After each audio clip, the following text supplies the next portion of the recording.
Good. Now then. Please try to relax. There is plenty of time. I need to tell you something. Please listen and try not to panic. You've been in a coma for quite some time. Yes, I know. You would like to know how long. I'm afraid it's been 9 years. Damn it! Nosocoma! Nosocoma! Nosocoma! Nurse! Calm down. Calm down. Try not to panic. Wait a second. Try not to panic. Now.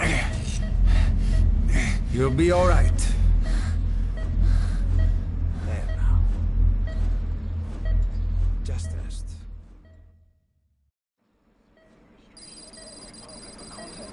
How do you feel?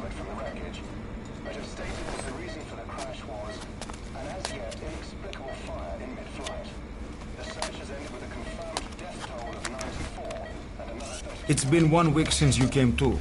Now, let's try getting you out of that bed. Nurse. Don't worry. You've lost some strength, but we've been maintaining your muscle mass through massages. CP. Now, I need to explain something to you, but you mustn't be alarmed. 9 years ago, you were injured in an explosion. Upon examination, we discovered 108 foreign bodies embedded within you. In addition to shrapnel, we also found fragments of human bone and human teeth. Most of it was removed, but some of the fragments still remain. They are located near your heart and in your skull.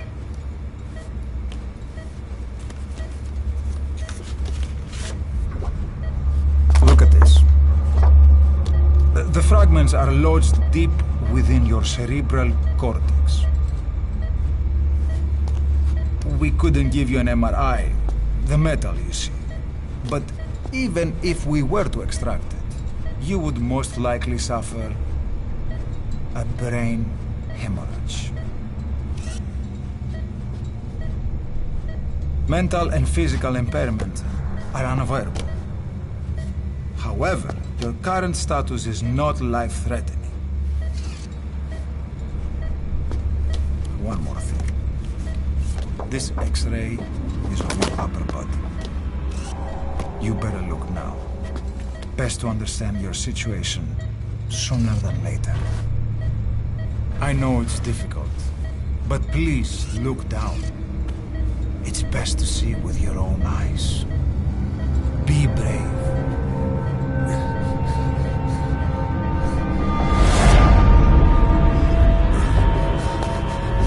Nosocoma! Grigor! Try to calm down! Calm down! Please! Calm down! It's gonna be okay! Yes! Calm down! Yes. Yes.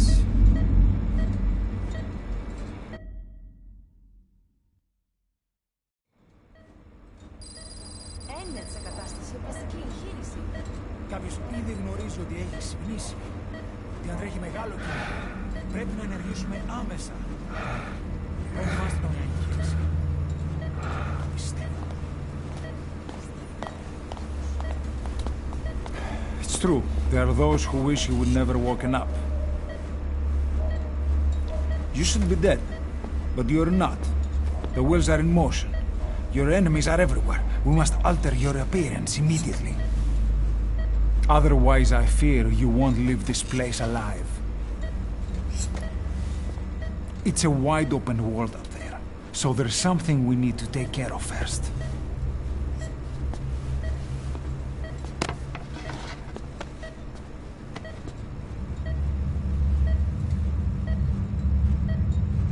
I'm going to change your appearance. We have no other choice.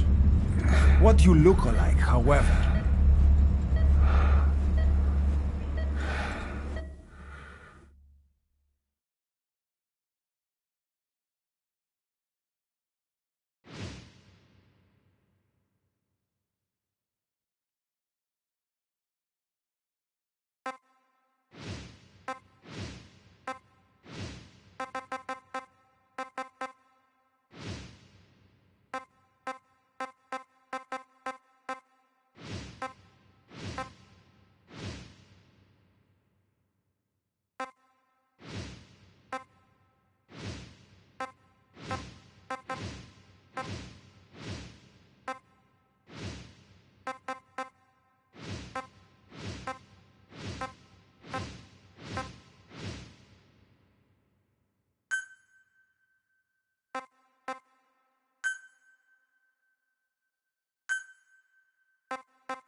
Very good.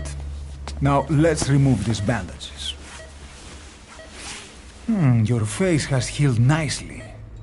To tell you the truth, these bandages were more for your protection. To hide you from those who want you dead. As of today, your name is Ahab. Forget everything. Your name, your past.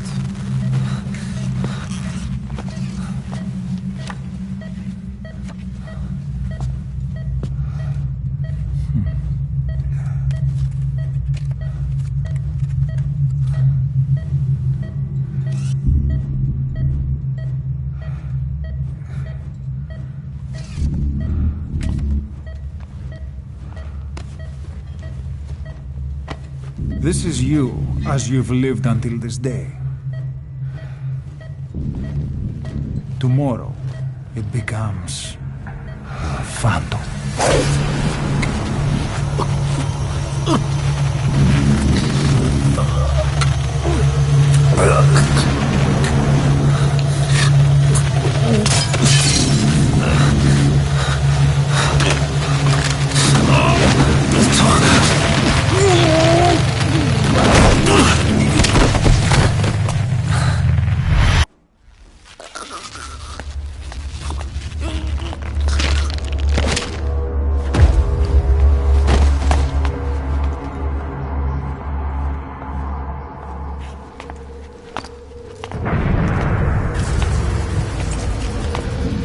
Not yet. The patient in the next bed saw my face. Of course, consider it done.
Okay, have time to go.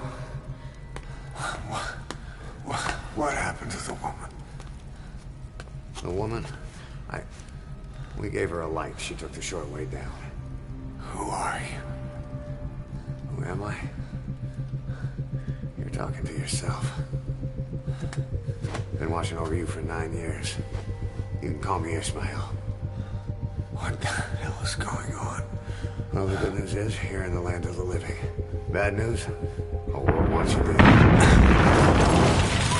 On your feet, soldier. The whole place is coming down.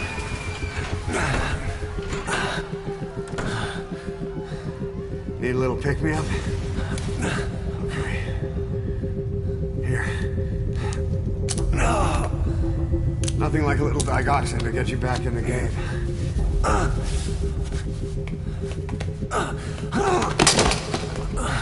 Come on!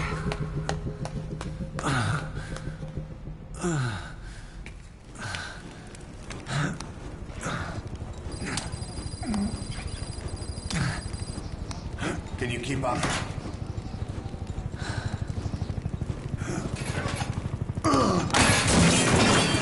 Drug's not working.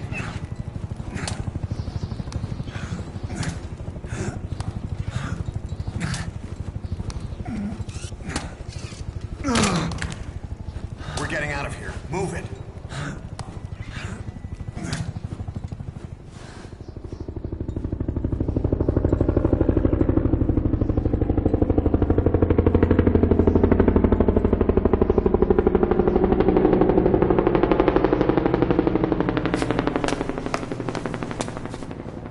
Let's take the stairs.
Hold up, let's fix this.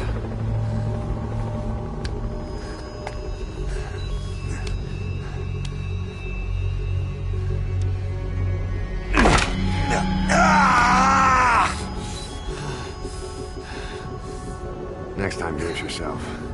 It's always good to try and mend your injuries while hiding from the enemy. Over there.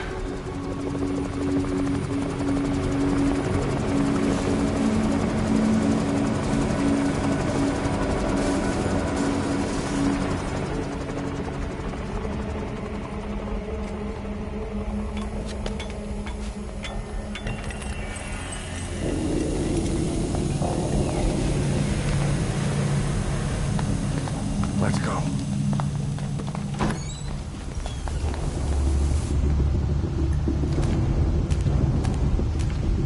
This way, hurry.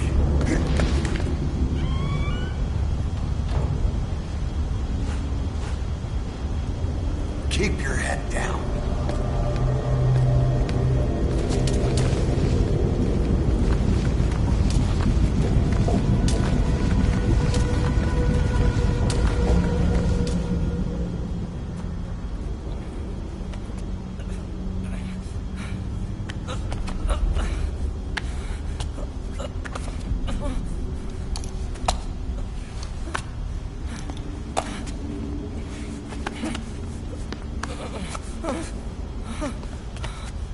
Help me, please.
Let's move.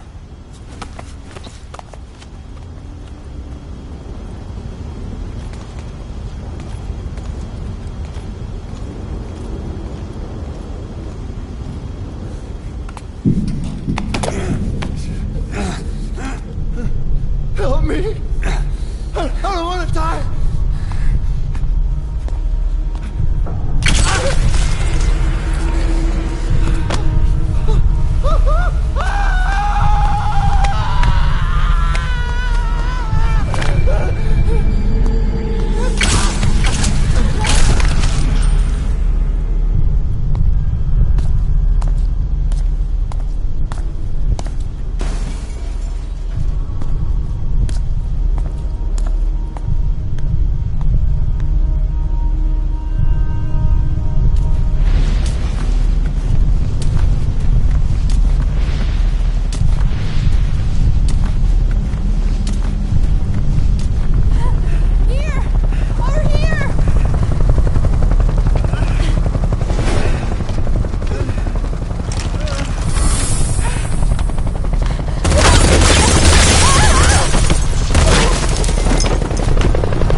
It's ugly down there. Turn back.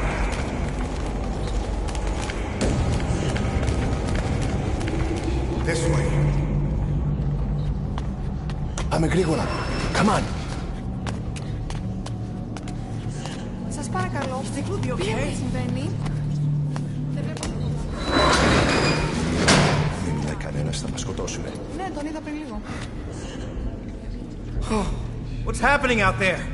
It's all right. We'll be okay. I can't see what's happening. Do you hear that? What's going on out there? Hey! Oh, close again. Hey! Hey! Hey! I can't see what's happening. What is that? What's happening out there? Does anybody know? Hey! You hear them coming?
Anything? Negative. He came in here. Keep looking.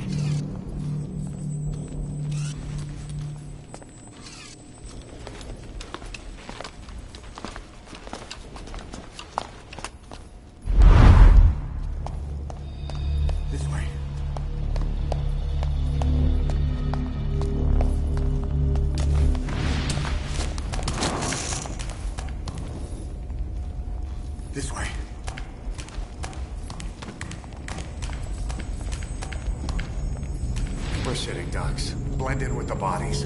Get down on your stomach and crawl.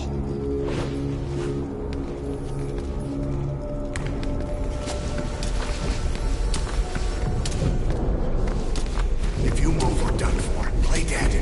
Freeze. Don't move.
Hold on.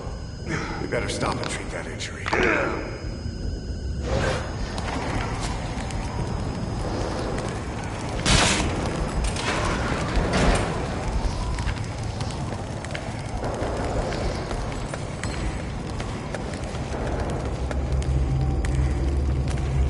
We'll have to take the stairs down.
Hold down the aim button to aim, then press the attack button to fire.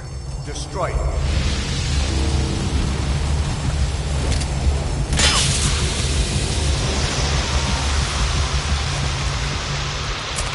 Hold on. I'll take the right. You take the left. Reload! Giving cover fire!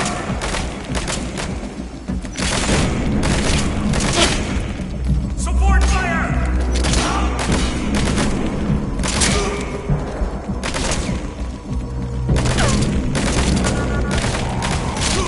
Reload! Need cover fire! Calm down. You do this. You're pretty good.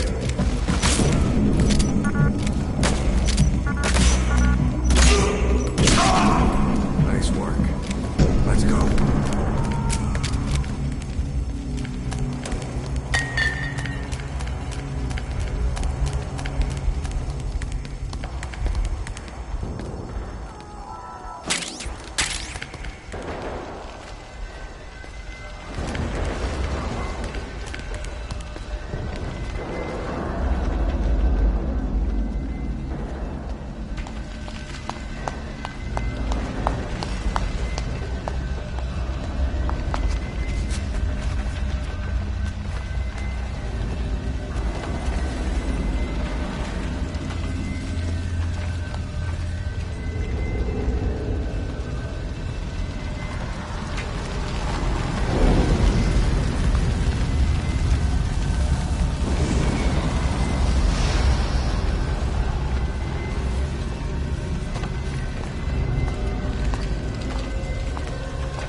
I'll run interference.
Get in!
I'm on your side!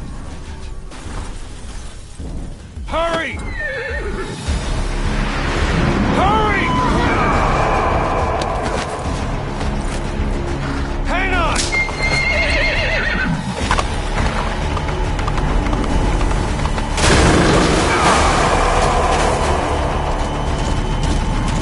Use this! Watch our backs! Shoot him! Fire! Gun slow to reload.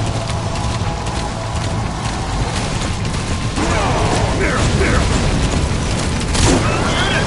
Don't let him attack! Watch for an opening!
Get him?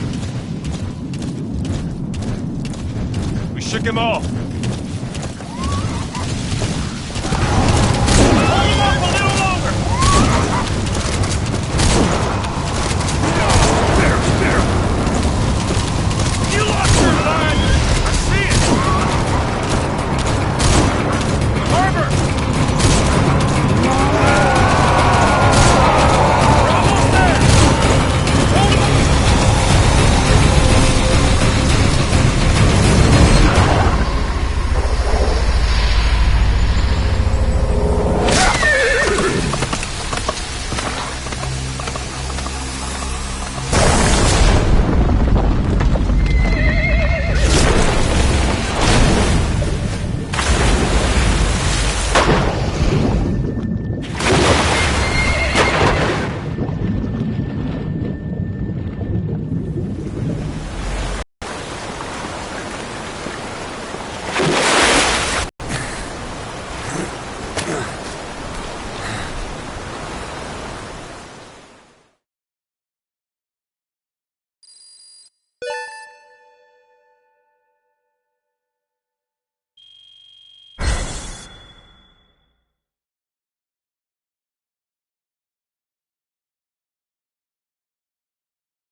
The name's Ocelot.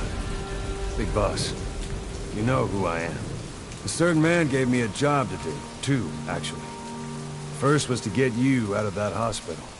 The second was to rescue the man himself. You remember? Your partner 9 years ago, Kazuhira Miller. 9 years back, your private army came under attack by Cypher. You were considered dead. Until today, that is, when Cypher found you. And it's not just them. The whole world wants you dead.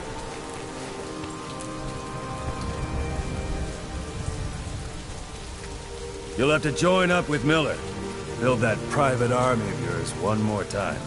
It's your only chance.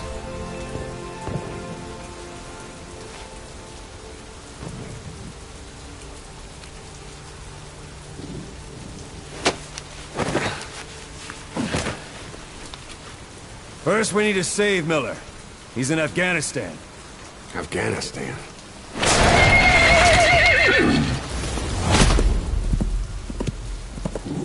What, you can't keep up with world affairs in a coma? 4 years ago, the Soviets invaded Afghanistan. The Muslims are fighting back with Western support. Miller was training Mujahideen rebels when he was captured by the Soviets. The Reds' 40th Army. Troop strength somewhere around 100,000. The squad holding Miller set off near the Pakistan border yesterday. Now, in 3 days, they'll reach the Soviet garrison. They'll be interrogated for a few more days, and it's off to a lager. Or left to rot in a ditch on Afghan soil. I give him 2 weeks. The job didn't mean anything to Miller. He only took it on to keep you safe.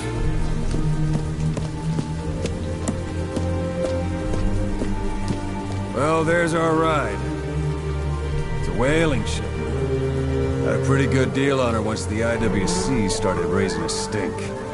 Now 7 days to Port Qasim, another 3 overland. So we won't have much time once we're there. Don't take too long getting used to your new self. Hang on. Ha!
The area ahead is under total Soviet control.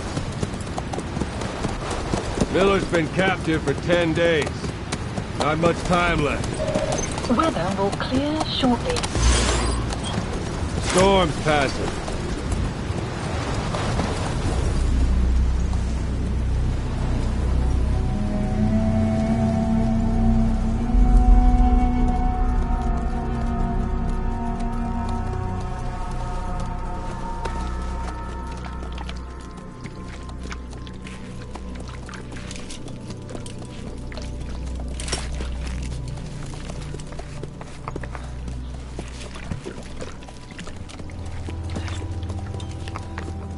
Getting used to it?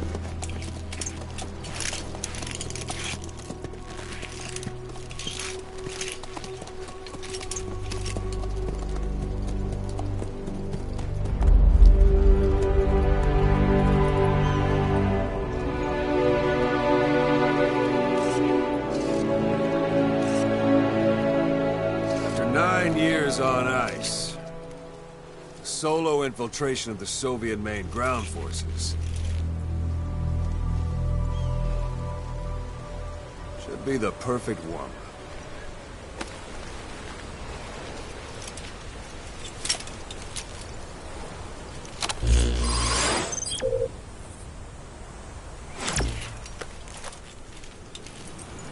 Kazuhira Miller is being held in Dawandehar to the north. Check its location now.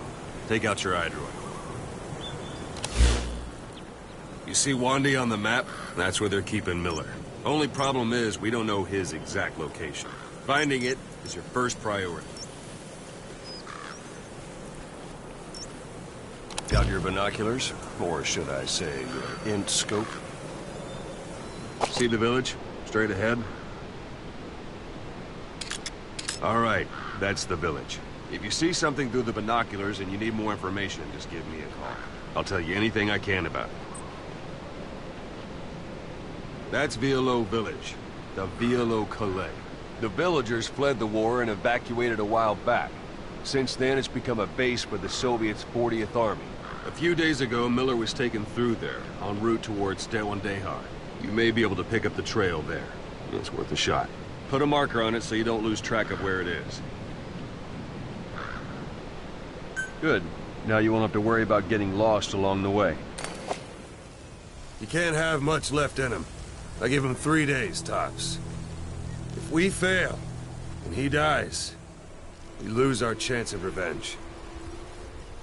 But we need more intel. If you just go charging into Dawandehar, you'll be putting both your lives at risk. See what you can find out first.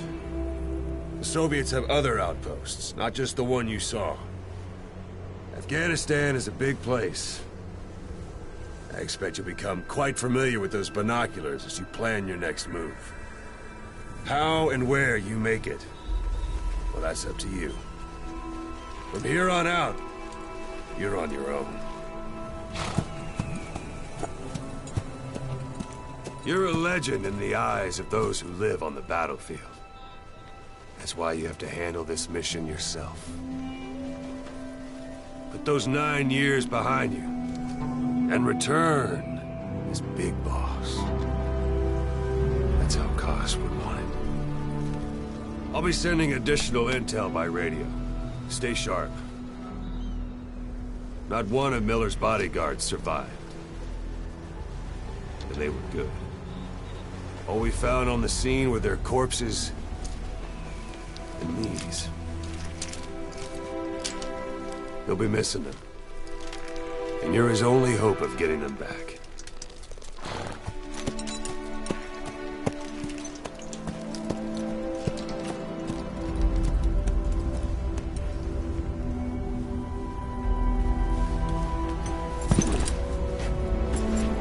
Now go! Let the legend come back to life.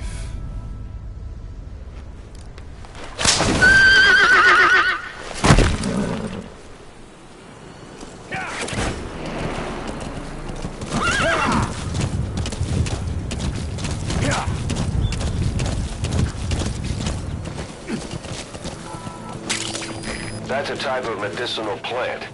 Bring it back to base. It's sure to be useful sometime.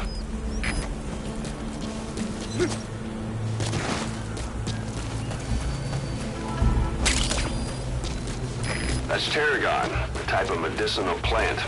It contains trace amounts of a benzodiazepine derivative that's the active ingredient in pentazemin.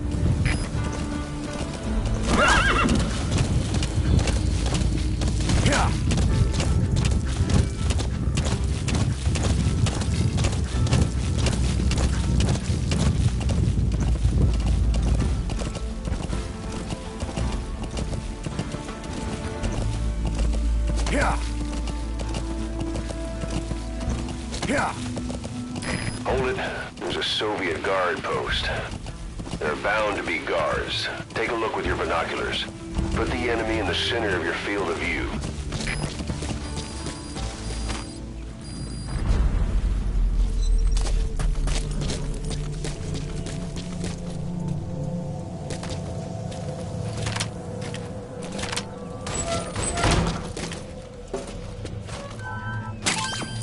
That's a rough diamond.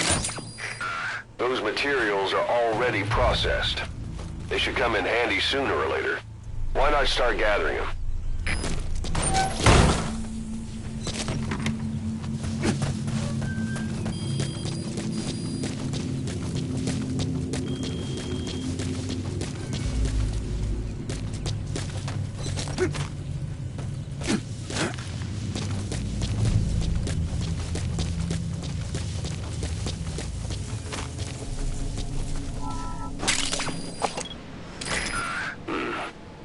That's marking.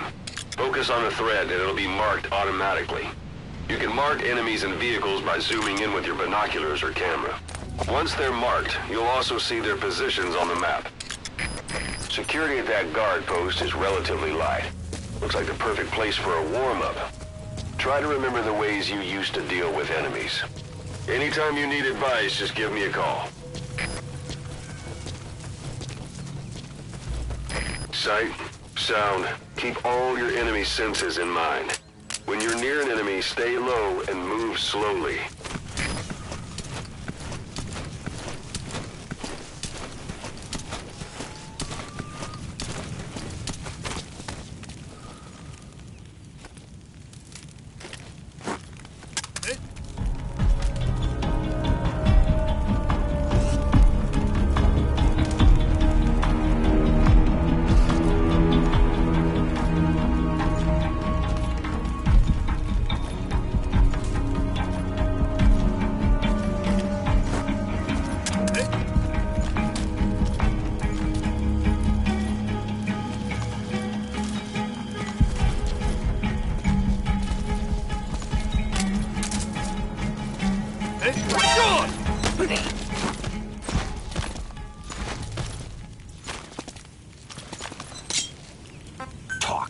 Я не говорю по-английски. Отпусти. Boss, you don't understand what he said? I guess that makes sense. Looks like that. Don't leave bodies out in the open. Find some place to drop them out of sight.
luminescent.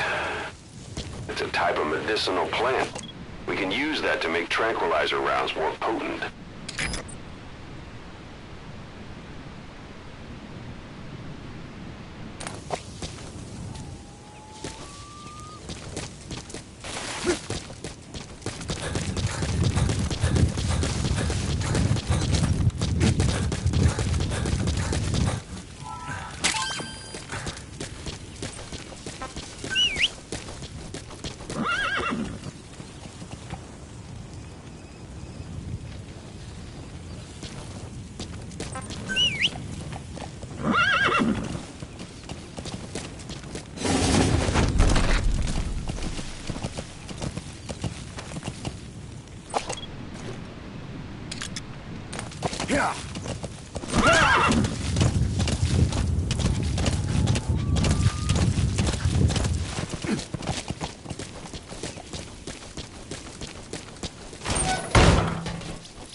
Almost at the enemy outpost, Vialo Village.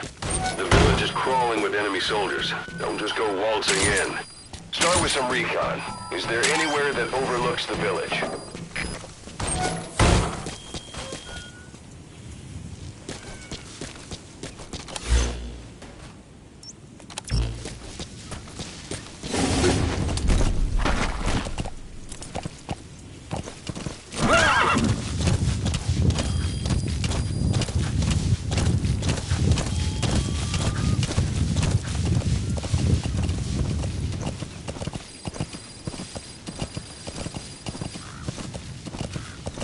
How about it? Can you see the village from there? Use the binoculars to recon the place. Look at where the enemies are stationed. Look at their gear. Take it all in. There should be a command post somewhere. See any buildings with tighter security? If there are clues to Miller's whereabouts, I'll bet you can find them in there.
Parabolic antenna. There could be intel files of some kind in there.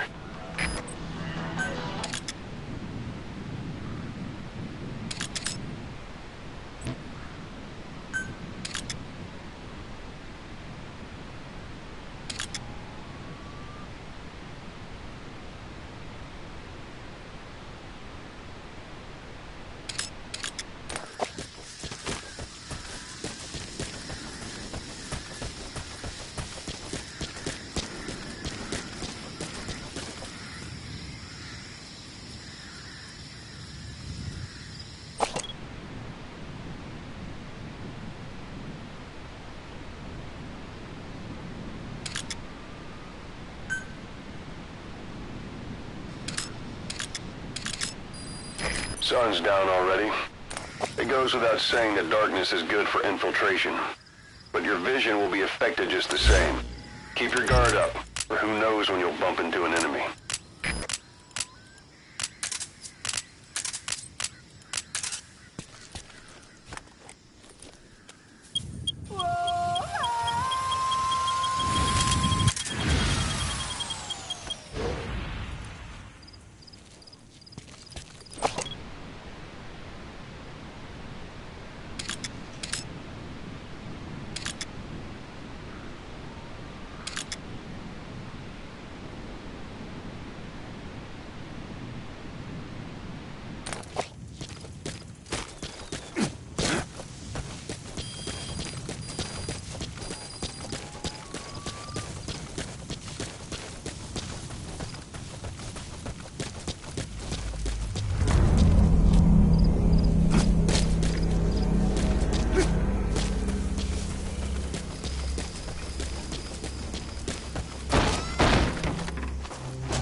A dumpster. Looks big enough to hide somebody. You could stash a downed enemy in there, or hide in it yourself. Just don't stand too close to me afterward.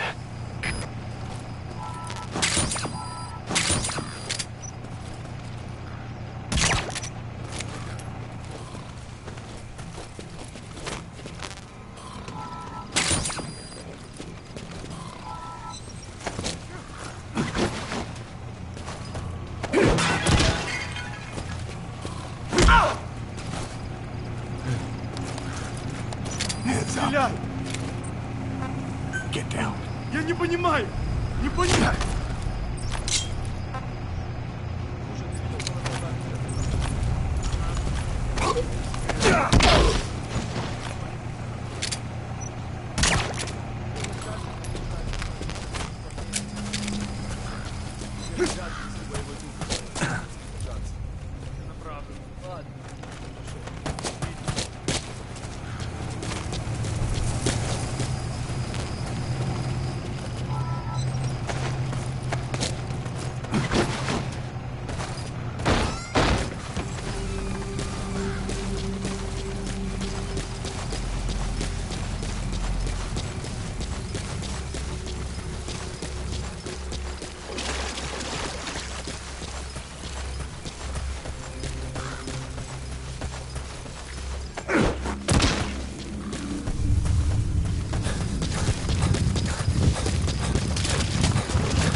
На меня напали. Возможно, противник. Жду указаний. Прием! Это КП, понял. Всем подразделениям, быть на чеку. Конец связи.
So you picked up an intel file.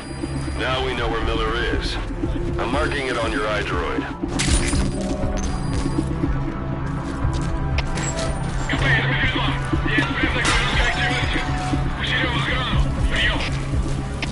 Это КП, понял. Ищите подозрительные. Конец связи.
Это КП, понял. Будьте очень внимательны. Реагируйте на каждое движение.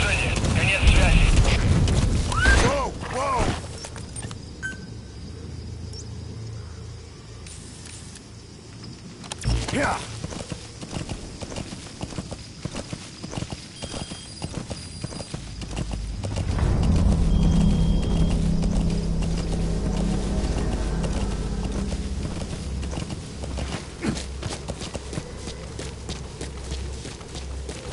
It's an enemy guard post.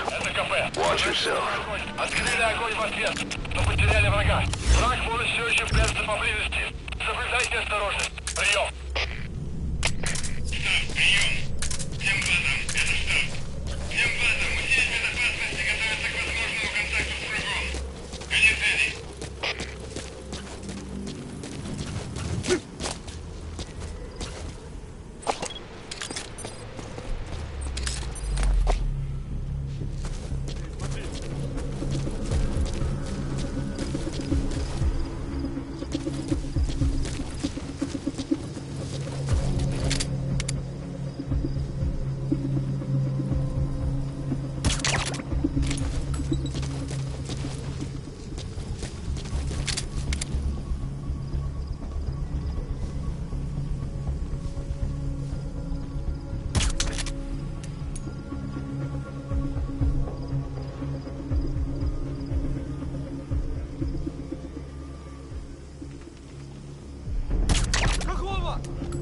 Что ж, что такое? Солдат упал!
Yeah.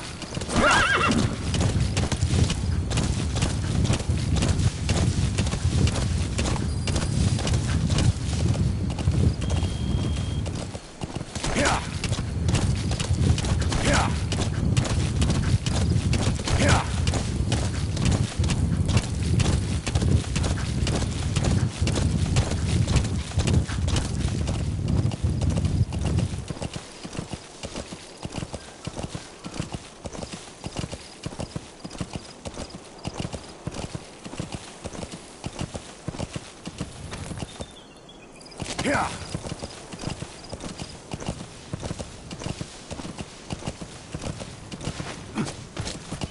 You've reached one day. They've got Miller locked up in that town. Check your iDroid for his location. I hope to hell he's all right. He's not your average client.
понял. Обследуйте сектор.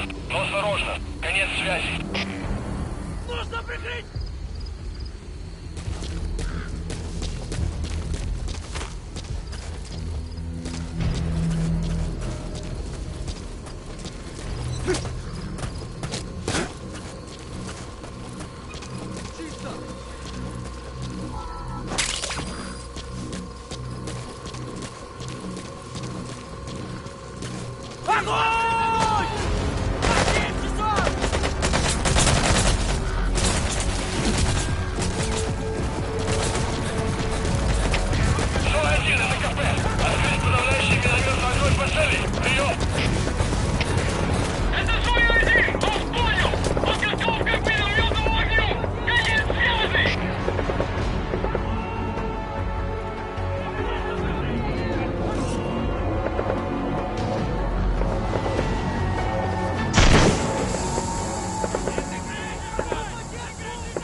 Начинаю поиск. Прием. Это КП. Понял. Следите за ними. Не позволяйте им выходить с фланга. Конец связи. Looks like the enemy's lost sight of you. They're gonna try to hunt you down.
Given up their search for you, but they're not giving the all-clear just yet.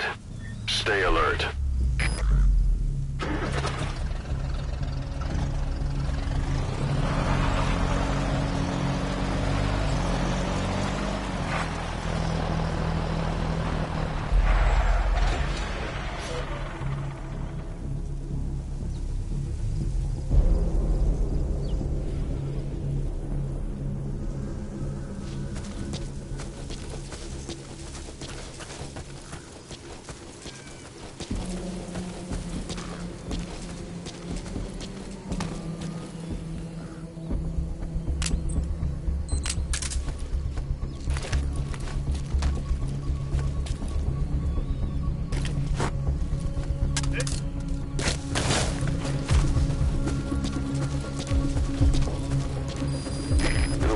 Soon. Your surroundings will be easier to see, but that goes for the enemy as well.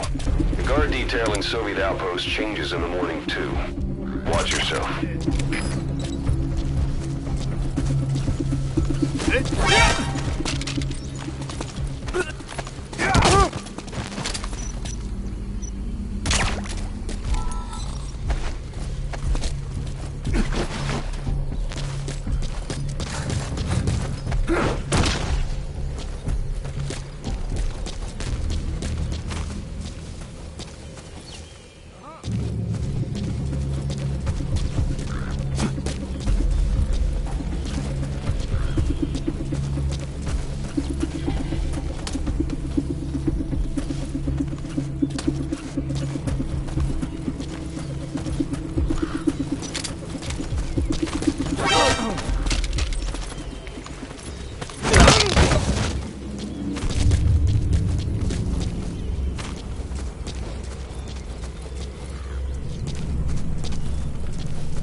That's the building, boss. That's where they're holding Miller.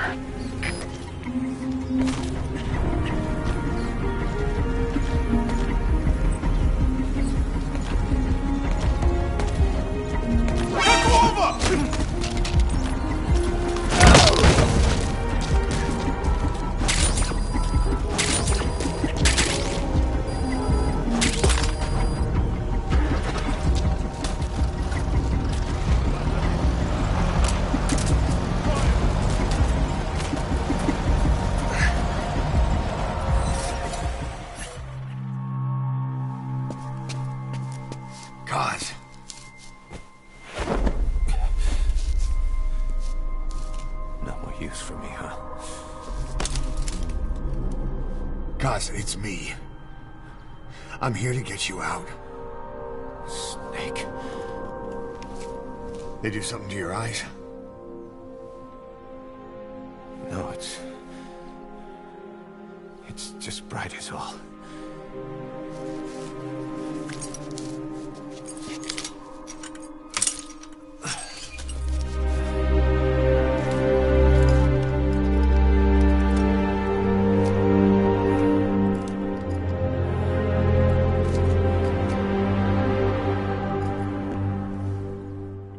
Took you so long. We'll talk, but not here.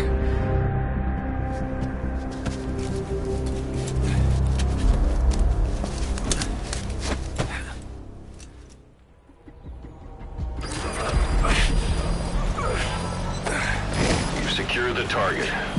I'll send the chopper to get you out. Make your way to the RV. You can check the location on your iDroid.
Boss, watch out. It's the skulls.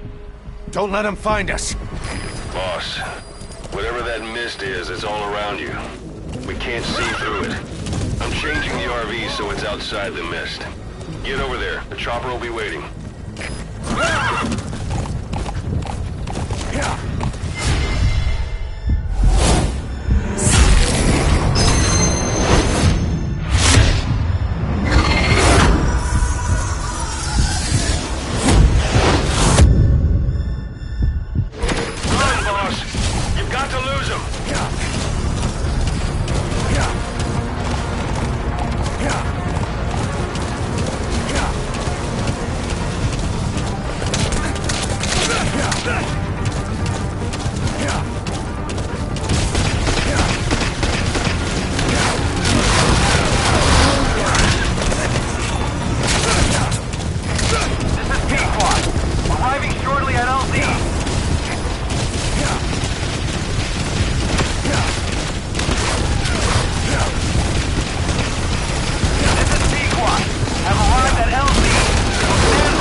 For the Seychelles. That's where our new home is now. Hey. That was some operation we had, huh? 9 years ago. Carving out our own world. Making our own future. And they took it away.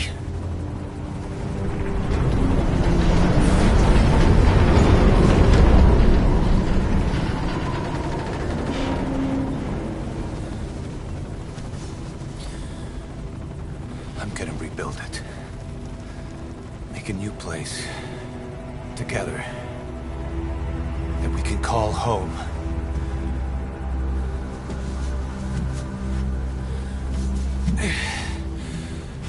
Yeah, we were dogs, all right. Slinking around out of Cypher's sight. Digging up whatever kind of dirty money we could find. You name it. We did it. You see this? Diamond Dogs. Our new home. A phantom of our former selves. Triumph. Death. We weren't allowed either. Yeah. I remember it all.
snake.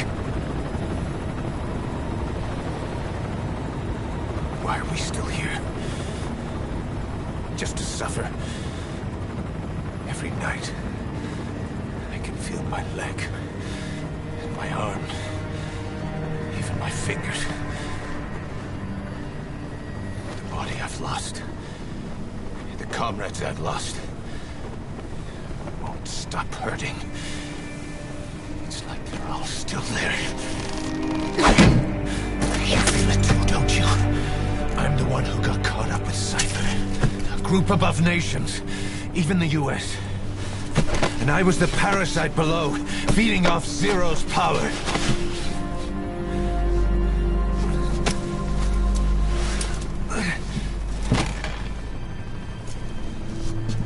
They came after you in Cyprus.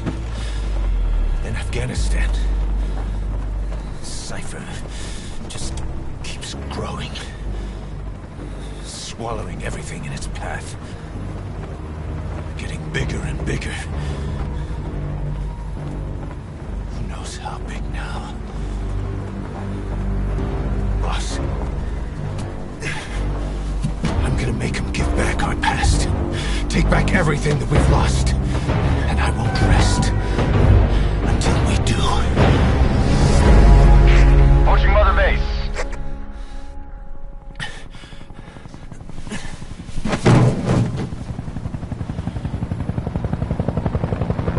Our new Mother Base.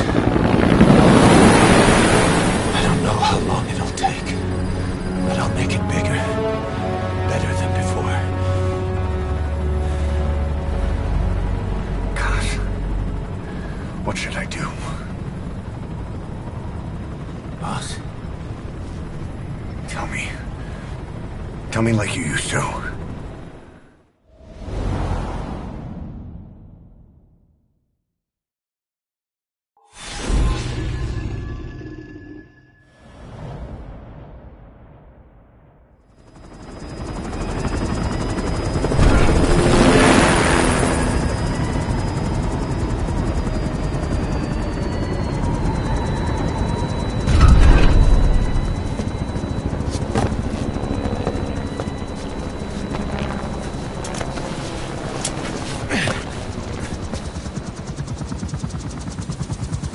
Things have changed, boss.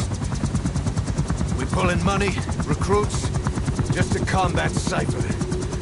Rubbing our noses in bloody battlefield dirt. All for revenge. The world calls for wet work, and we answer. No greater good. No just cause. Cause? Cypher sent us to hell. But we're going even deeper. I know. I'm already a demon. Heaven's not my kind of place anyway.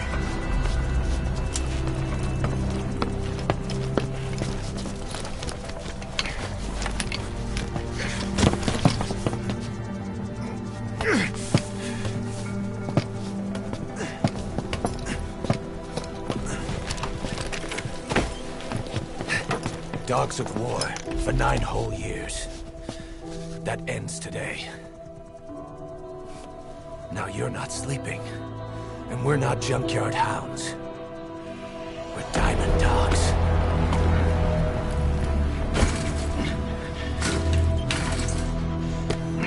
Let them talk.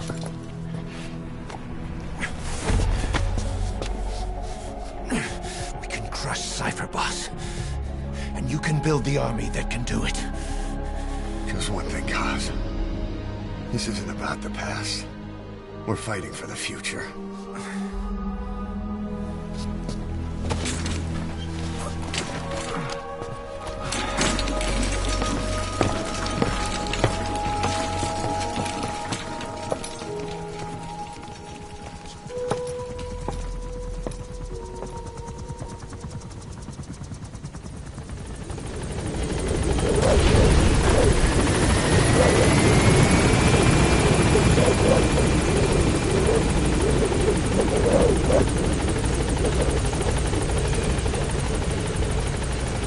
Boss, there's something I want to talk about.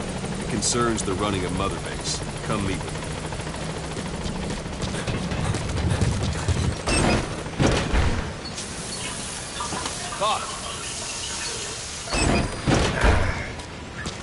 Boss, come meet me. You came. This base belongs to you now. Make Diamond Dogs the force it deserves to be. Like any organization, we need...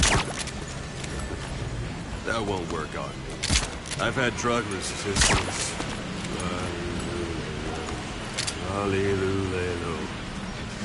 Like any organization...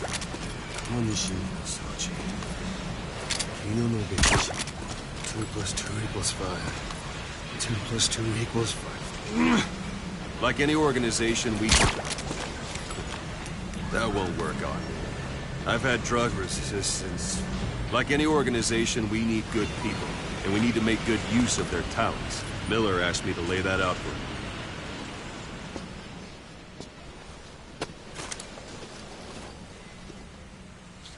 To start bringing people in, use this. It's a Fulton recovery device. When you're in the field, use it to extract any soldiers or prisoners you want back here. And we'll see if we can't persuade them to join the ranks of Diamond Dogs. Go on. Test it out on the staff here. Anyone you want. First, put them to sleep. You have a tranquilizer gun, don't you? I'm ready, boss.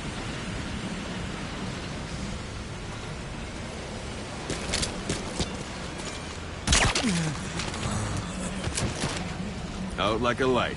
Now approach him and extract it.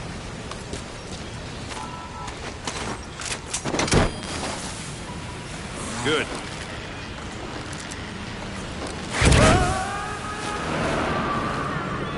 Extraction complete. You can only Fulton recover someone if they're not resisting. No dead bodies either. They don't make great recruits. The staff member you just extracted will be assigned to the team best suited to his abilities. See for yourself. Open your eye droid.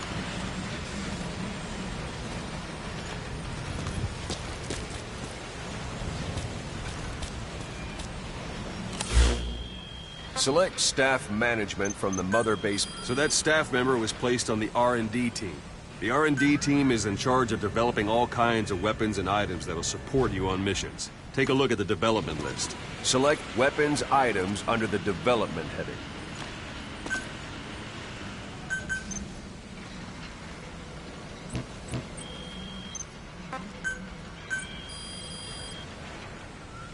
That's the R&D team's development list. See the item called cardboard box? Didn't seem much use to me, but Miller was adamant that you'd want it on the list. The last word in infiltration technology, or so he said. In any case, we don't have the manpower to develop it just yet. We need more staff on the team. Go extract a few more people. Boss, put the iDroid away. You can also Fulton extract individuals you've knocked out. Why don't you try knocking someone out with CQC next? Show them how it's done. Excellent, boss. Now extract it. Good.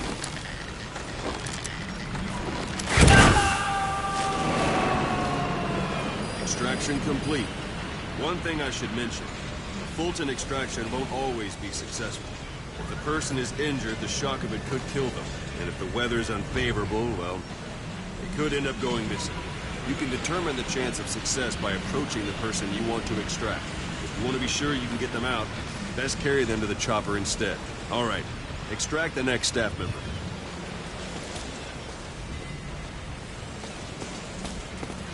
Don't pull any punches. Use any method you like. Or you can put him to sleep.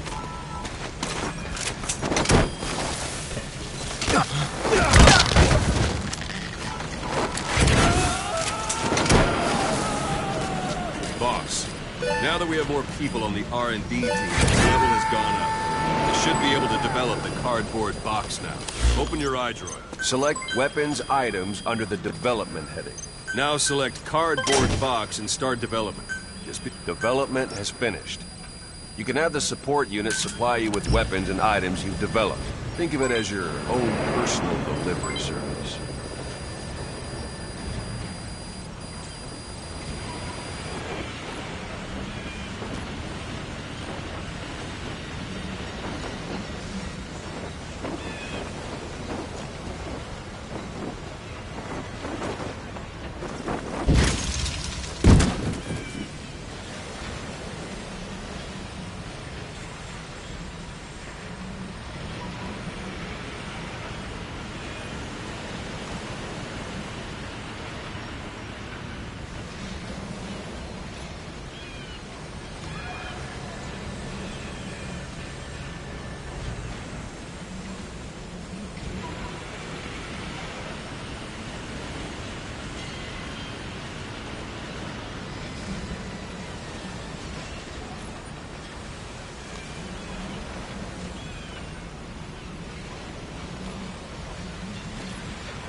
Not sure what it's good for, but Miller said you'd know what to do. Try it out. One last thing. The staff members you extracted were all placed on the R&D team, but that was Miller's decision. If you think they belong somewhere else, you're free to move them around. Well, that about does it. You won't make any GMP or find recruits hanging around here. Board the chopper when you're ready for a mission. Open your iDroid and select a landing zone to tell it where to pick you up. Or if you're still in the mood for knocking guys on their asses, you can stay around here a while. Give them in some practice. Just come pay me a visit.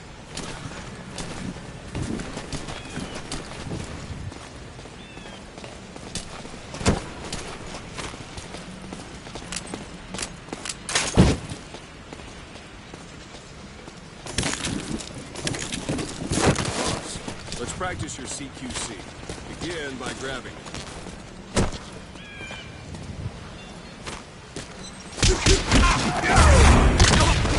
Try it one more time. Once you've grabbed someone, you're free to do as you like. Interrogate him, knock him out, kill him. Thanks for that, boss. Scratch that last one for now. Go ahead and knock him out. Good. Go on and extract him.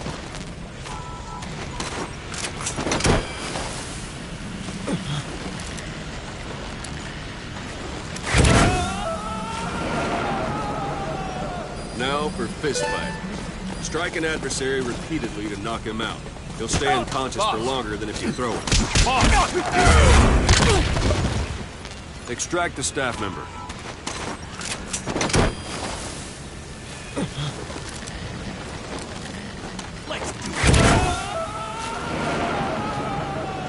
Starting to feel like yourself again?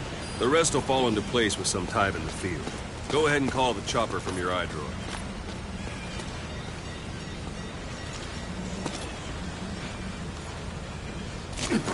That's enough. This isn't the time. Give it a rest. Go for them, not me. That's enough. This isn't the time. Give it a rest.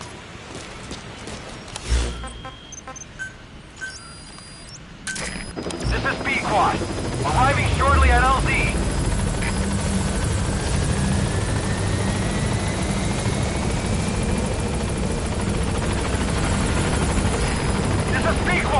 On station at LZ!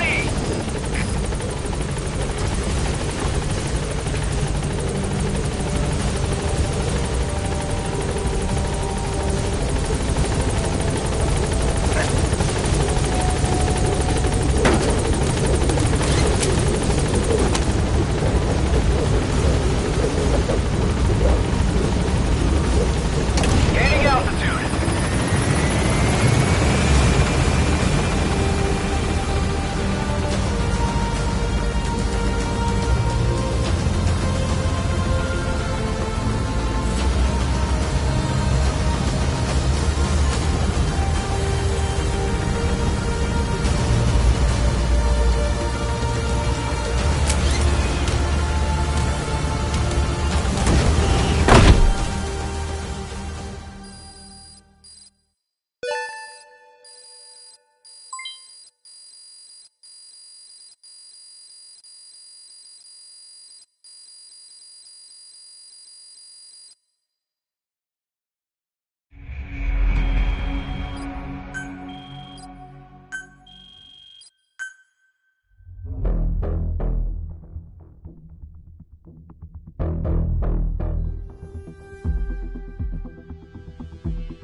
I know you haven't been back long, but I prepared a list of missions for you. Open your iDroid.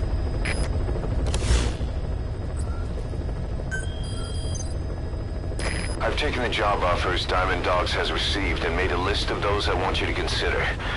Which ones you accept is your call. The objectives of the missions I've added are prisoner rescue, facility sabotage, and high-value target elimination. Probably all a walk in the park for you, but they should help you get back on your feet. I put the mission details on a cassette tape. Refer to it if you decide to accept the mission.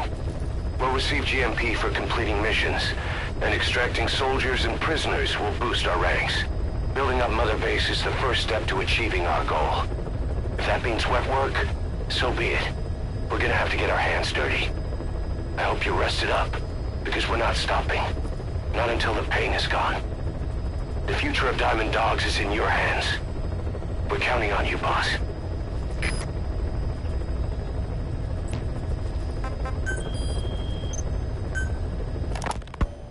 You were hospitalized in Dekelia, a British sovereign base area on Cyprus. It's part of British overseas territory that falls outside of Cypriot jurisdiction. You got moved from Cuba's Little America right into Cyprus's Little Britain. Why Dekelia? The UK and the US remain close allies. The last place Cypher would think to look for you is inside their own system.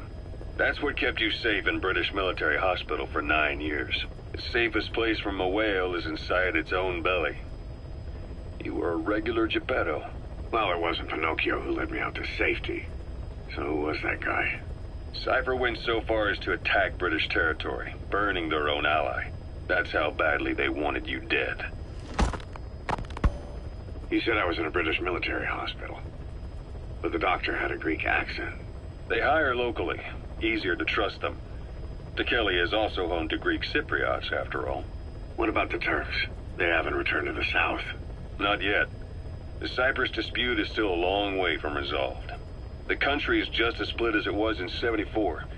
Turkish Cypriots in the north, Greek Cypriots in the south. Between them, the Green Line, the UN established. And Dekelia sits right on top of it. It does. Part of the buffer zone between the two groups. Another reason it was the perfect place to hide you. Easy to spot any outsiders snooping around. So how do things stand? Now, last year, the Turks declared that the Turkish Republic of Northern Cyprus is an independent state, though it's only Turkey that recognizes it. In the past, the Greeks and Turks lived side by side in the same villages. There are reasons to fight. Those came from the outside. Greece, Turkey, Britain, America, they all had their own stake in pitting the two sides against each other. But once you spark something like this, it's impossible to control. Both sides build up grudges like debt, without the foresight to see that each act of revenge just fans the flames, and then it's too late for other nations to rush in with peace talks. The embers keep on smoldering. Each nation's arrogance only breeds anarchy. The world is paralyzed by this hunger for revenge. Cyprus is no different.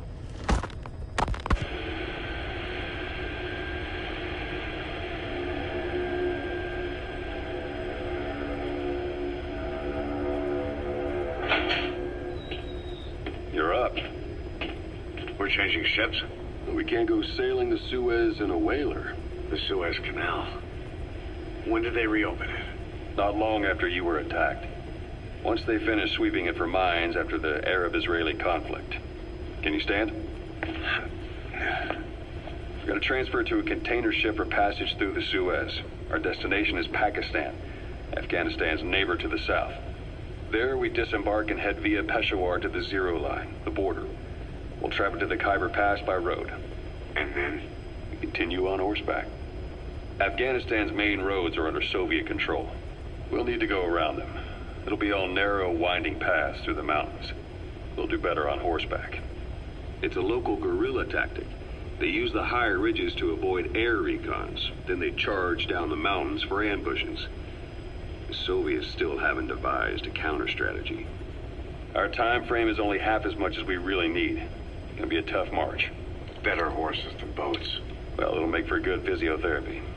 Take the time to get used to that new arm. While the Soviets have indicated they are not participating in the Los Angeles Olympics, primarily because the United States has made no attempt to guarantee the safety of the Soviet Union's athletes, the United States is increasingly demonstrating the belief that the issue has nothing to do with its preparations, and in fact this is retaliation for the Western nations' boycott of the previous Moscow Olympics. That concludes today's news. That's quite some news. The Soviet Union not attending the LA Olympics? Yeah. Andropov's death has changed some things. They're calling it revenge for the Western boycott of the Moscow Olympics. Countries boycotted the Moscow Olympics? Yes. In protest of the Soviet Union's invasion of Afghanistan. Over 50 countries were absent. It's too bad I didn't get to see Yamashita's judo. When the 40th Army crossed the Amu River 4 years ago, détente went right out the window. The U.S. Congress chose not to ratify SALT II, and Reagan's hardline politics won him the presidency in a landslide.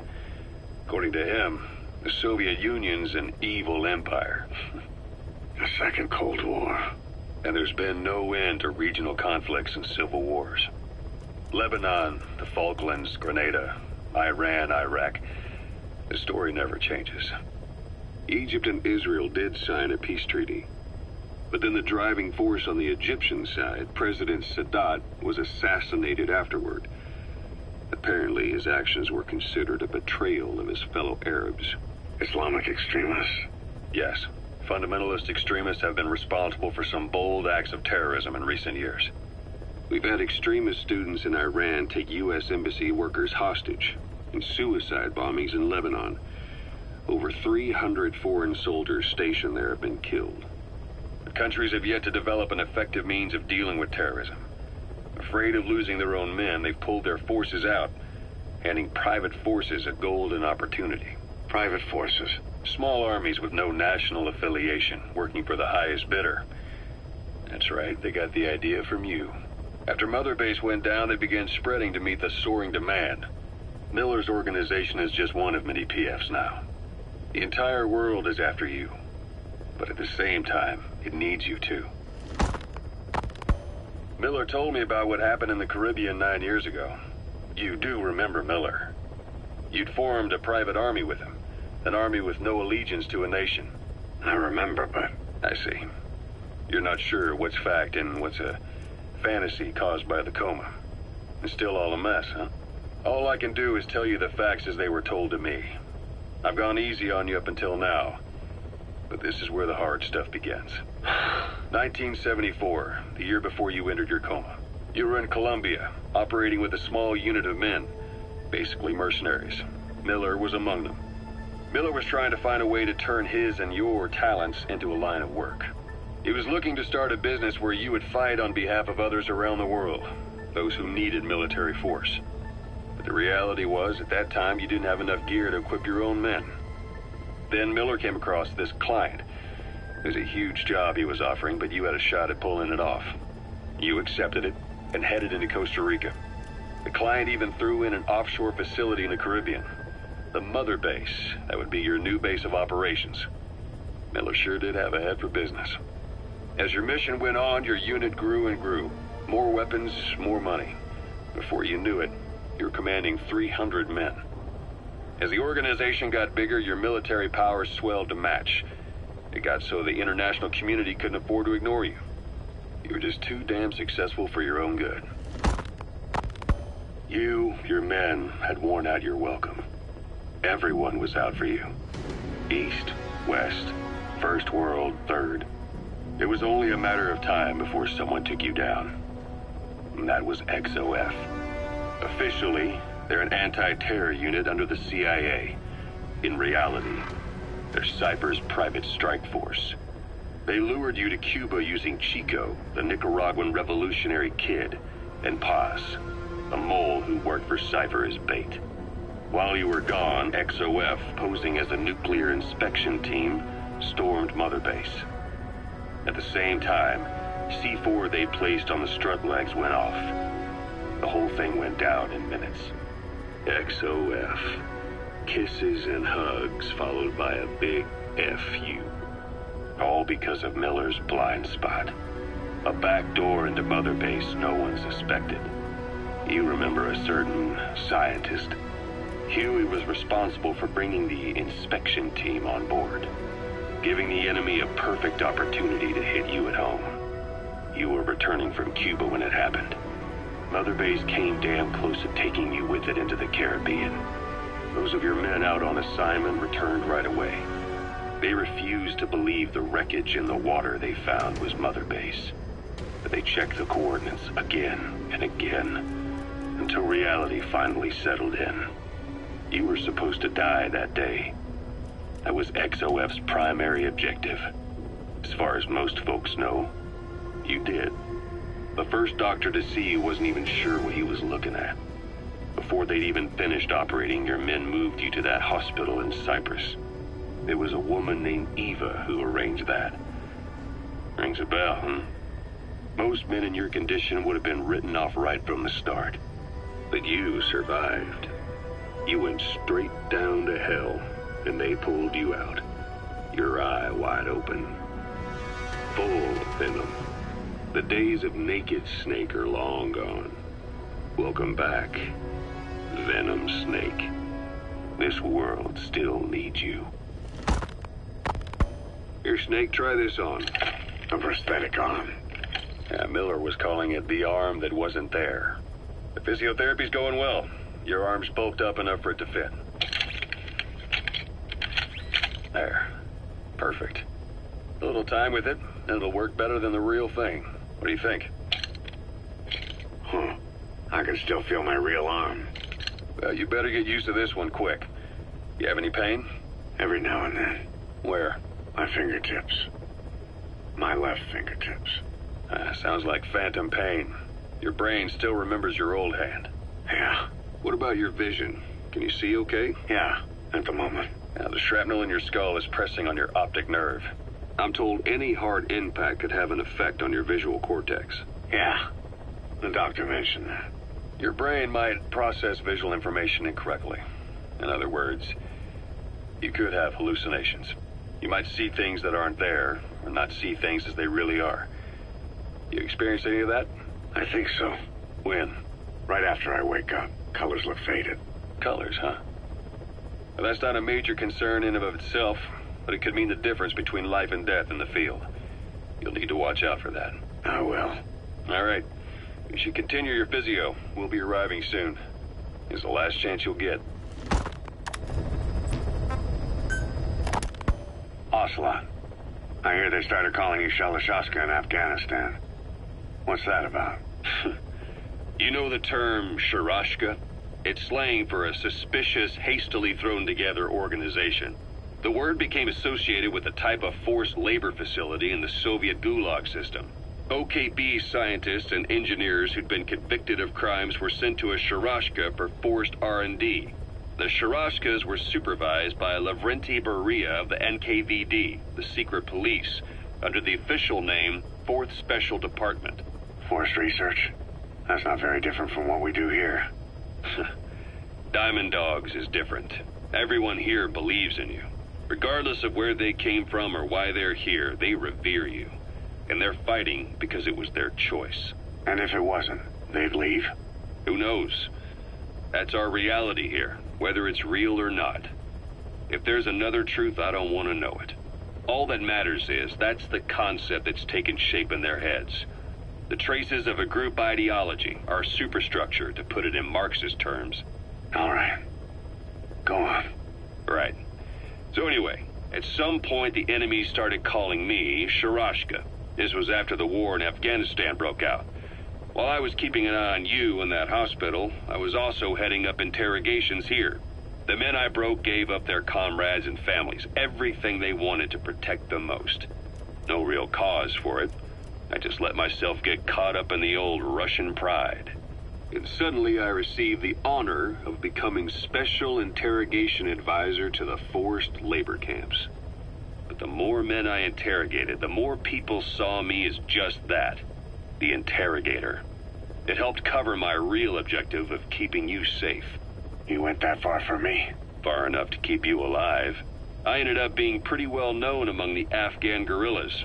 Some of them would have seen me on the battlefield, and that's how I got the second half of the name. Shashka. It's a sword, a type of saber from the Caucasus. Russian dragoons and Cossacks carried them into battle. Now, the Russian Empire had a general by the name of Fyodor Arturovich Keller. His bravery earned him the nickname Russia's Greatest Shashka. Someone must have known about that. Because somewhere along the line, Shashka got stuck on the end of Sharashka. The guerrillas were using the name amongst themselves, and by the time I got to hearing about it, pronunciation had wound up as Shalashashka. So half Gulag, half Hero Sword. It was a perfect fit. But you see how rumors and ideas about people can get out of hand fast. Once you create a character and put it out there in public mind, it warps and twists with every baseless rumor. And before you know it, all people see are phantoms. In my case, it works out just fine. I'm plenty used to working under aliases. So SALT II still hasn't gone into effect. That treaty was drawn up to limit not just the size of the U.S. and Soviet Union's nuclear arsenals, but also their delivery systems. The whole deal. Just when we thought all those years of negotiations had paid off, somebody decides to invade Afghanistan. The timing couldn't have been worse. The president was in the middle of the SALT II talks back then. You mean while you were busy trying to stop Peace Walker? I heard. President Ford was meeting with the General Secretary in Vladivostok. In his absence, the political brass in America detected what they didn't realize was false nuclear launch data from Peace Walker, and were on the verge of ordering a retaliatory nuclear strike. Coleman's big idea? Humans are incapable of destroying themselves. Turns out he never knew what humans are capable of.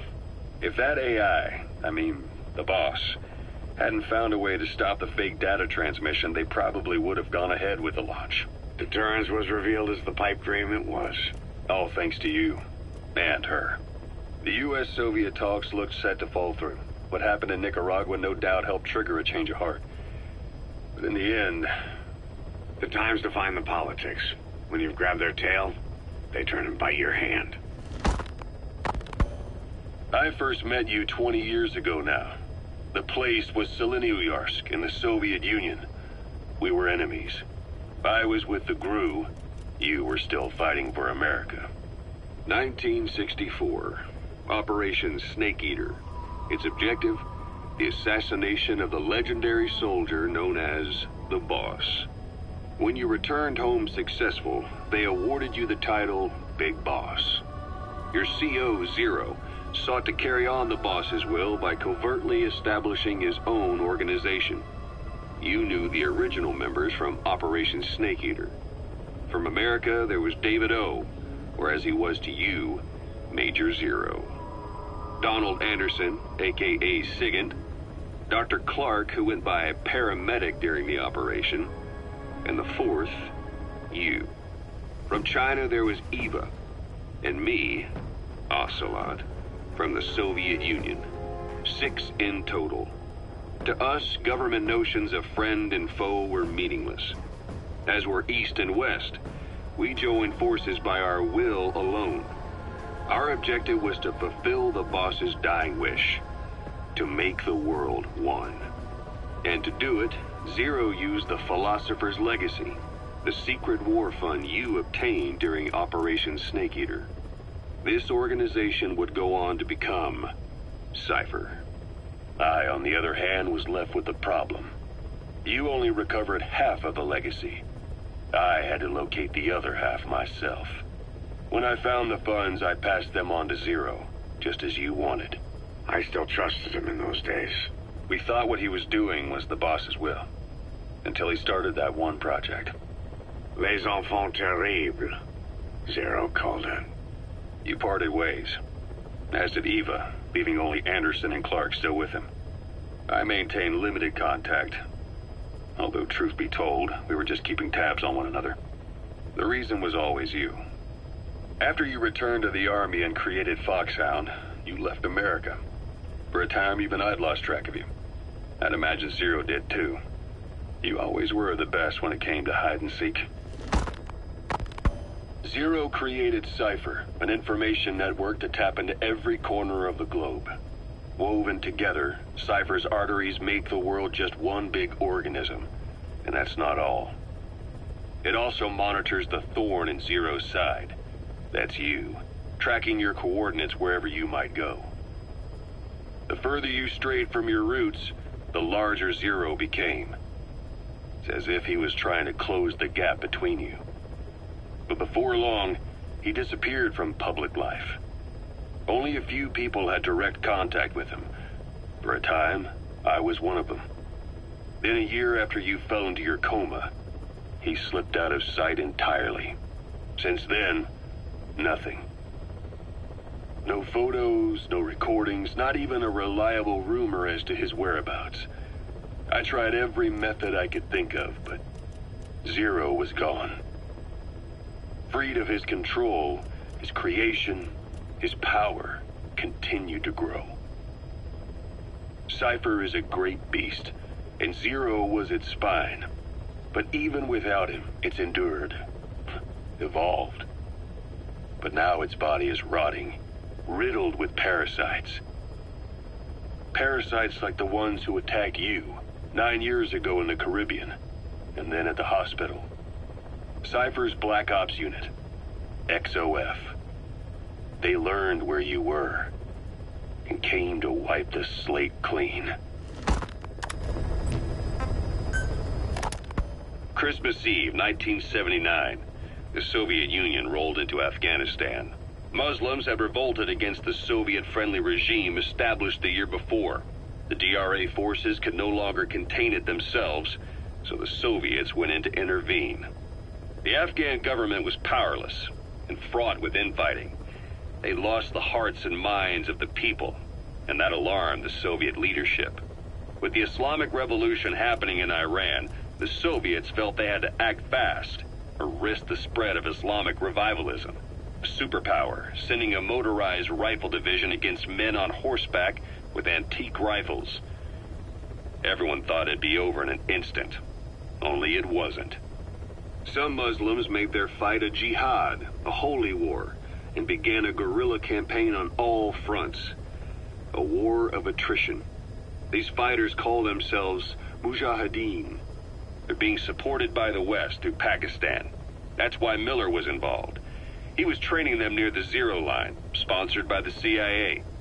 The war has become a nightmare for the Soviet troops stationed here. They thought they'd be headed home in 6 months at the most. Then a year passed. 2 years. Now here we are 4 years on with no exit in sight. Afghanistan has become the Soviet Union's Vietnam.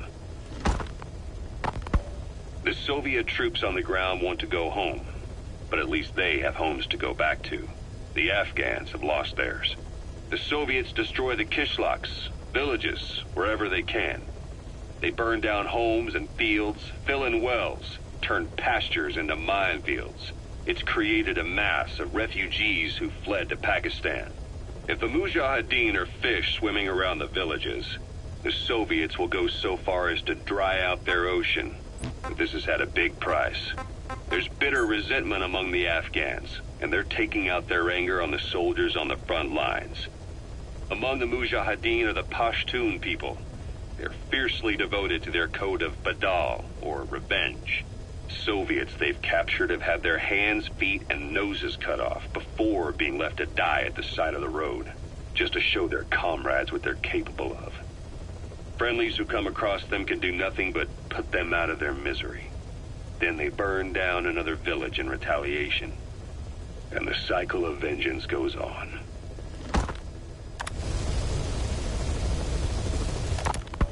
Snake, I wanted to ask you about the man on fire.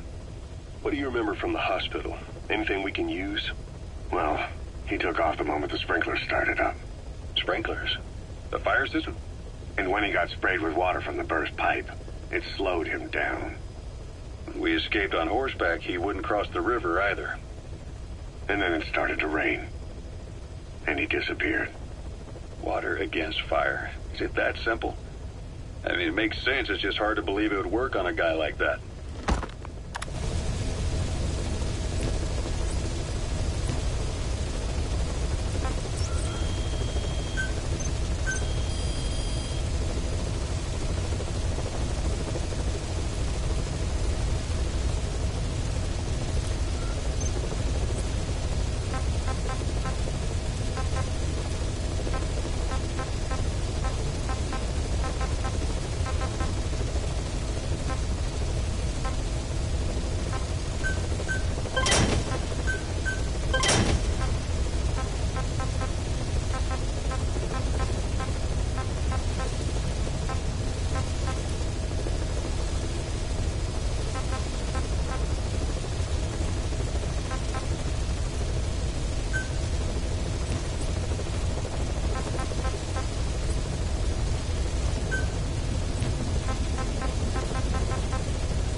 farming villages in southern Vahan have been subjected to a strategic bombing campaign the past several weeks.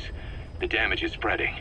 It's part of the Soviet Scorched Earth operation aimed at wiping out the guerrillas. The target this time is the commander of a Spetsnaz detachment. He's been key to the operation's success. People say this guy's responsible for annihilating the Mujahideen at Tismasi Laman, the Hamid fighters, overnight. He's a tough, experienced commander. Don't underestimate him. The order from my client in the west is to shoot on sight. They want him out of the picture for good. Sorry, boss. This one's purely business. Wet work. A hit on a commanding officer of the Soviet military. Nothing personal. We're only doing this because it gets us one step closer to our goal.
Are to take him out.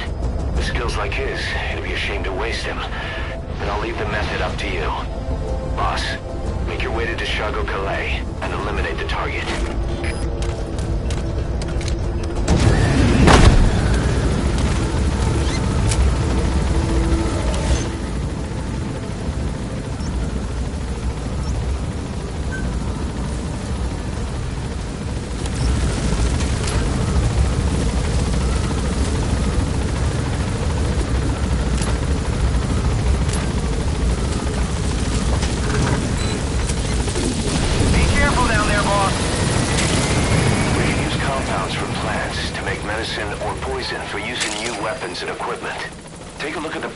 List on your iDroid to see which ones we need.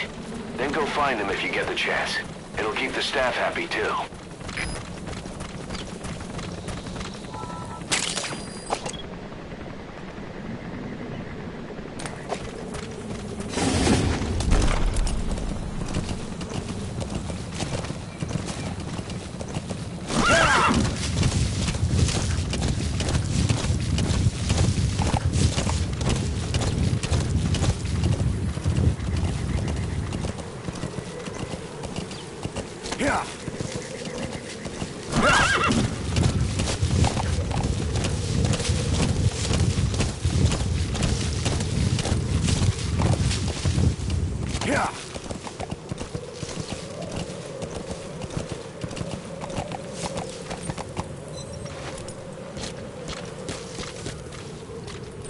Say, boss, you see many animals in the field. Truth is, an environmental NGO has asked us to remove wild animals from combat zones. If you have the time, can you extract some back here? There's a reward in it for us.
materials have already been processed. It may not be much, but we can use them straight away if you bring them back to base.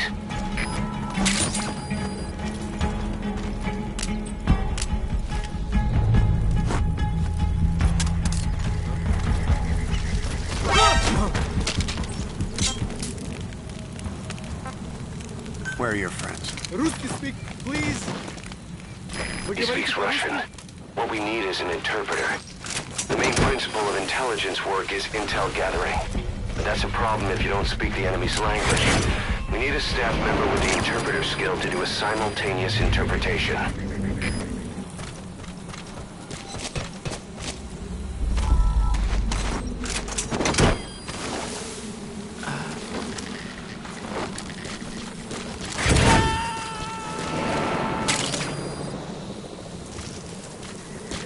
He's coming too.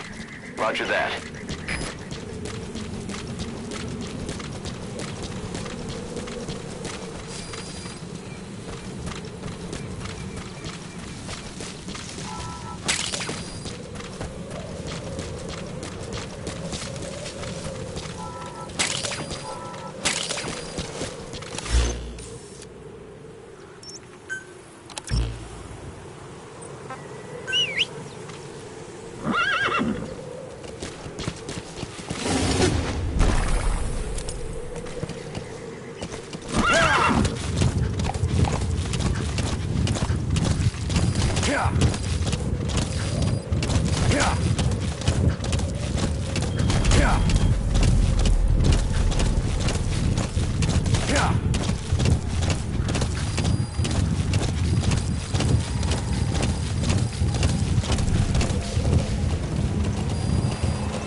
Should be somewhere in that outpost. And don't forget, he has a Spetsnaz recon detail with him. Keep your guard up.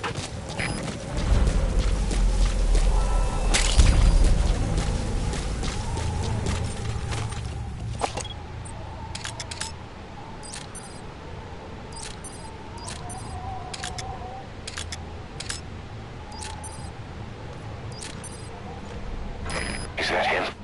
Take a good look at their faces so we can ID the targets.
Those are raw diamonds.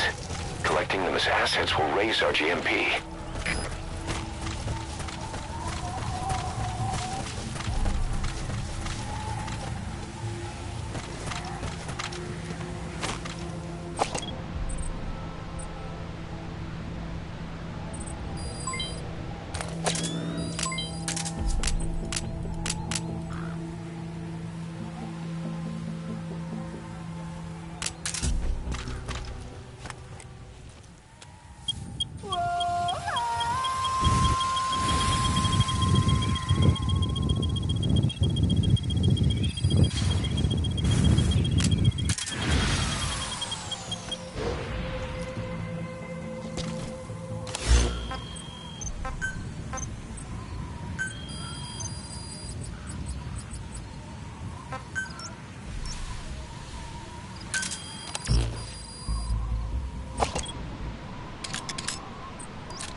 That crack would make a good foothold. You can use crack climbing to make your way up.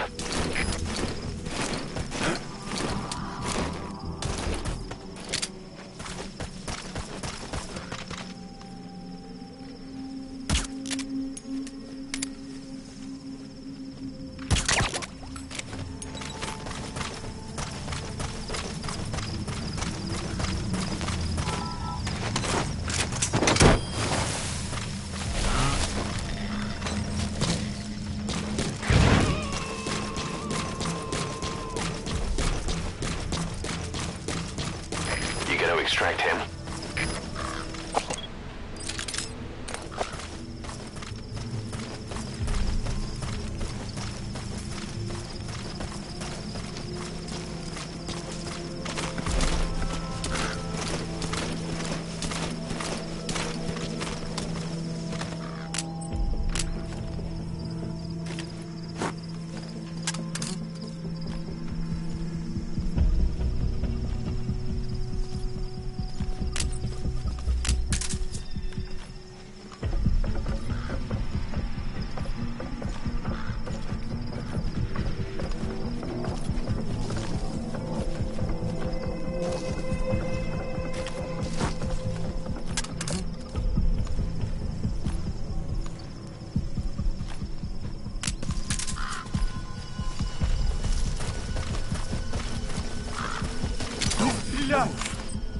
Get down.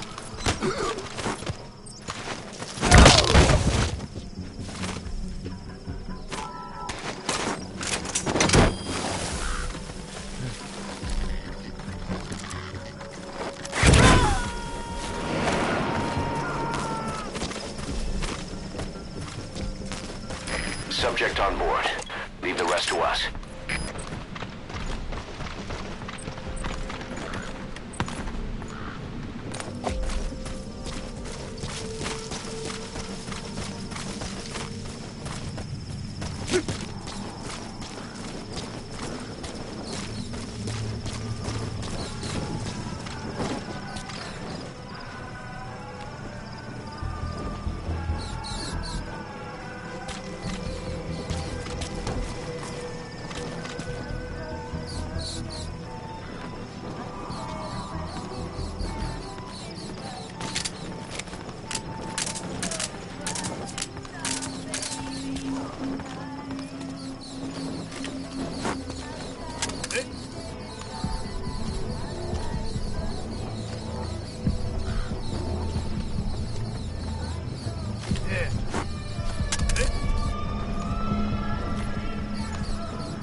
say it would be a waste to kill him. But putting him to sleep doesn't count as eliminating him. Neither does knocking him out.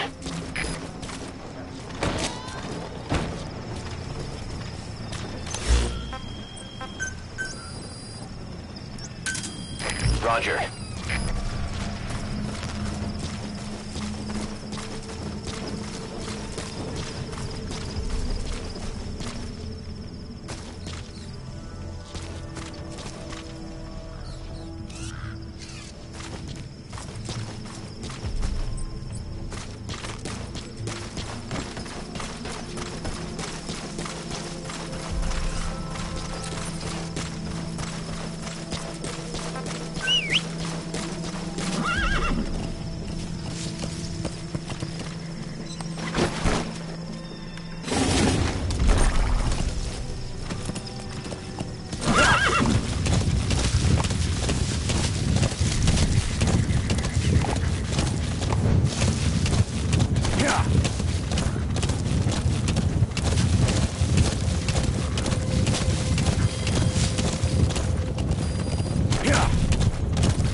Arriving shortly at LZ.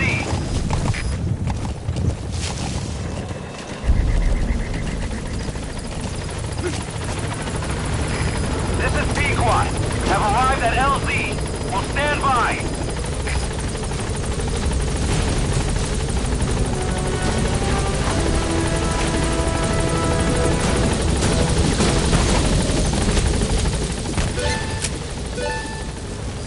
Gaining altitude.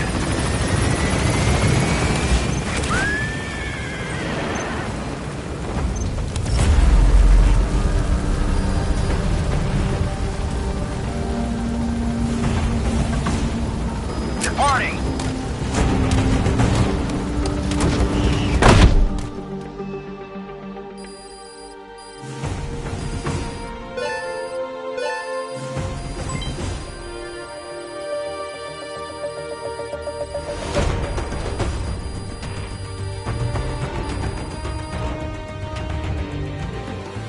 Mission complete, boss.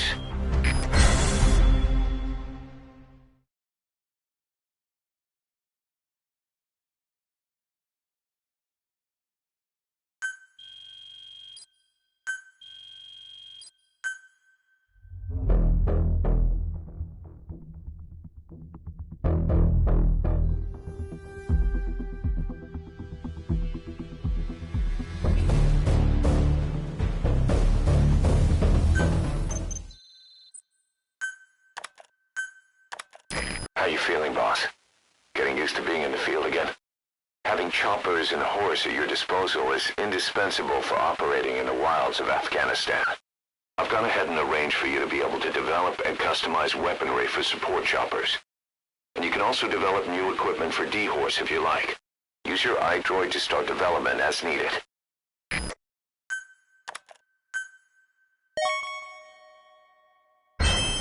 Remember the guys you brought back from the base in Cuba 9 years ago? Believe it or not, some of them survived that hell we went through. Word reached them that Big Boss is back and they wanted in. They're good men, our brothers in fate. They'll be glad to know you've seen them here.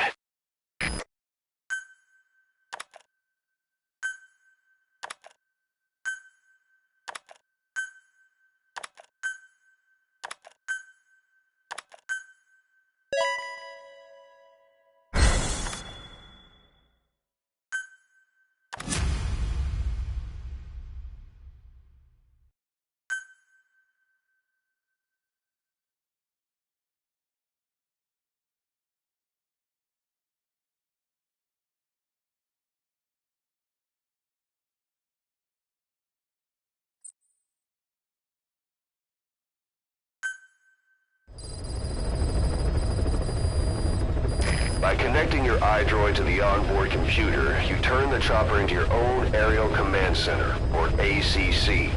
Some elements of staff assignment and R&D of weapons and items can only be performed from there. Take as long as you need to consider all your options.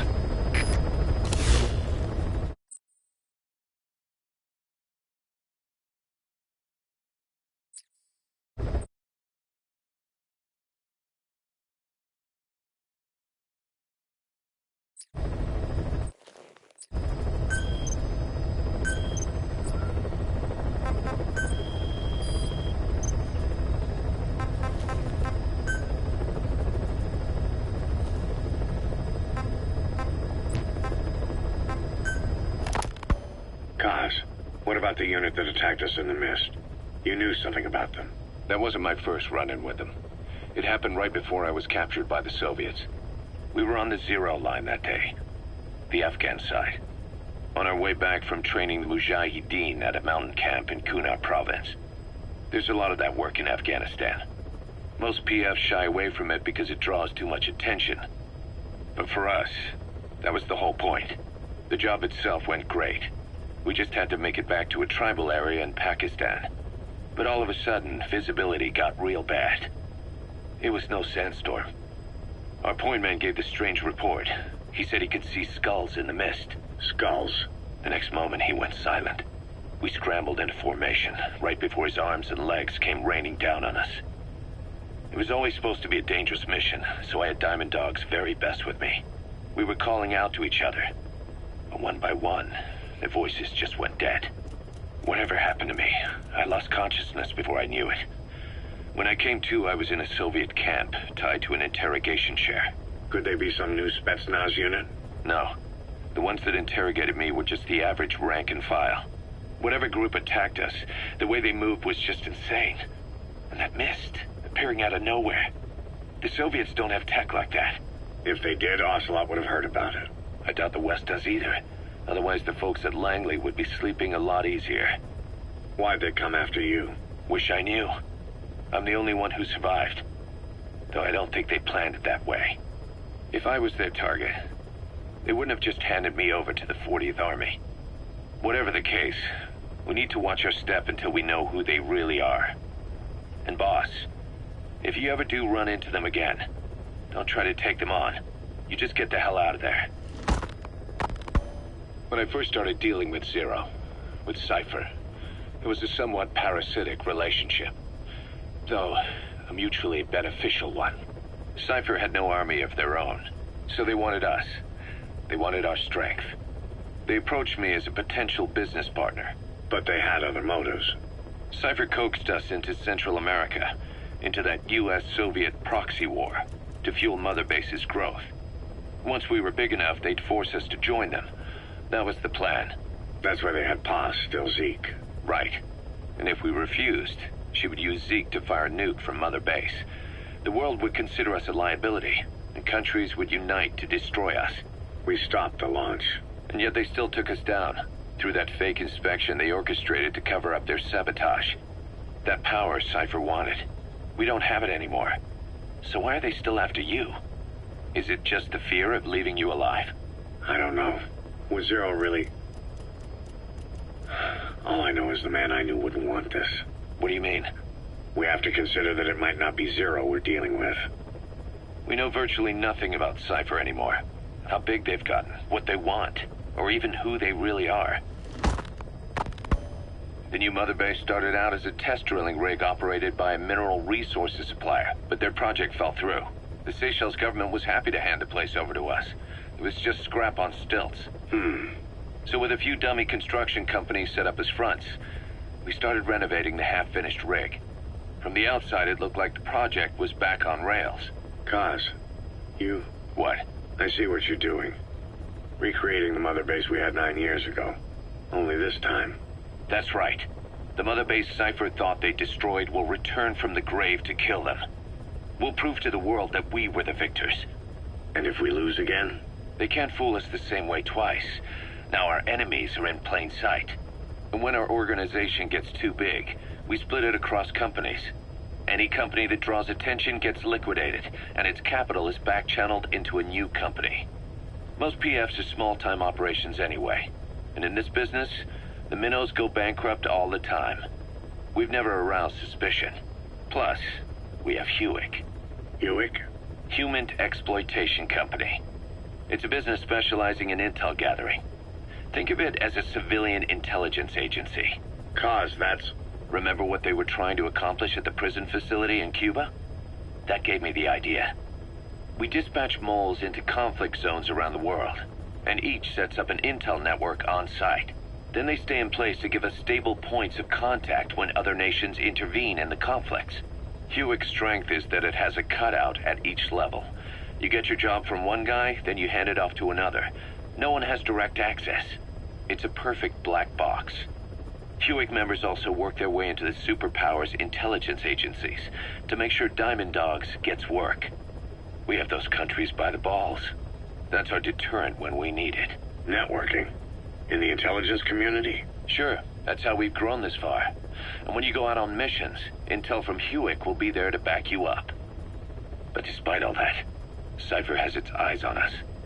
The only reason I'm not dead is that they needed to know where you were. Figured if you woke up, I'd go straight to you. That's why you made that ruckus at the Zero Line. Yeah, to make their own surveillance work against them. I think it took some of the heat off Cyprus. Kaz. Then I just had to wait for you to save me. And I've gotten used to waiting. Kaz. That's not all. It was a good chance to scout the market. And with the West wanting the Soviets out of Afghanistan, their agencies are bursting at the seams with funding. Boss, let's start by building up our Afghan presence. Why put Mother Base in the Seychelles? We're at the center of the world here. We're all the way out in the Indian Ocean. Come on. Lebanon, Sri Lanka, East Timor, and Africa. From here, our reach extends to conflict zones the world over, including Afghanistan, of course. So it's prime real estate for a mercenary. Exactly. Latin America isn't as close as I'd like, but we have Amanda and her people to help in that department. And besides, the Seychelles government owes us a favor. Owes us? The Seychelles has strong ties to the east, which the West wanted to shake up. It came to a head 3 years ago, in an attempted coup. It was a force of South African mercenaries, with U.S. backing behind the scenes. They were only platoon size, but South Africa is home to some heavy PFs. Too much for the Seychelles to handle. In the end, they accepted help from the Tanzanian army and quelled the coup. We set up the deal and handled on-site tactical instruction. That led to some training work for the Seychelles military. And when we put down a mutiny within their forces, well, we made a lot of people happy. They don't pay us. They just let us have a piece of their offshore territory on the promise we'll come running if something else happens. So we're bodyguards, too. It's a good setup. We can only take Mother Base so far here. We'll have to find somewhere else when this place starts getting big. Aren't you being a little hasty? Nothing hasty about it. You're back with us now. So, Kaz, the ship that took us from Cyprus, it used to be a whaler. Yeah, a Japanese vessel. How was the voyage? It was stimulating. Well, she was part of a whaling fleet up until a few years ago. Her displacement isn't anything to write home about, but she can really move. She still had plenty of life left in her, but then the work dried up. Global opposition to whaling has been mounting for years. Is that right? The push to ban it has been gaining traction for a little over a decade. Individual species came under protection as the years went on. And then 2 years ago, the IWC adopted a moratorium on commercial whaling. Several countries, including Japan, fought it to the bitter end. But eventually, most whaling companies had no choice but to throw in the towel.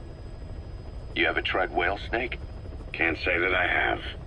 When I was a kid in Japan, practically everybody ate it. That good, huh? The country was poor in those days, and whale was cheap. International opinions changed since then. In any case, that's why we were able to get a bargain price on the ship. Of course, we did end up spending 5 times the purchase price in modifications.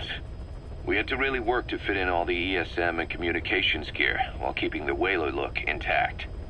Right now, she's going around conducting SIGINT missions. In the future, we plan to use her as a communications relay base between you and Mother Base, and also as a chopper resupply vessel. Diamond Dogs. The word diamond originally comes from the Greek adamas. It means indomitable, unyielding. Other words for the stones often mean eternal bond, fortitude, or purity. The same is true of the Star of Bethlehem flowers you laid on the boss's grave. They represent innocence, as well as chastity, yielding to no man while maintaining one's virtue. In other words, staying loyal to something.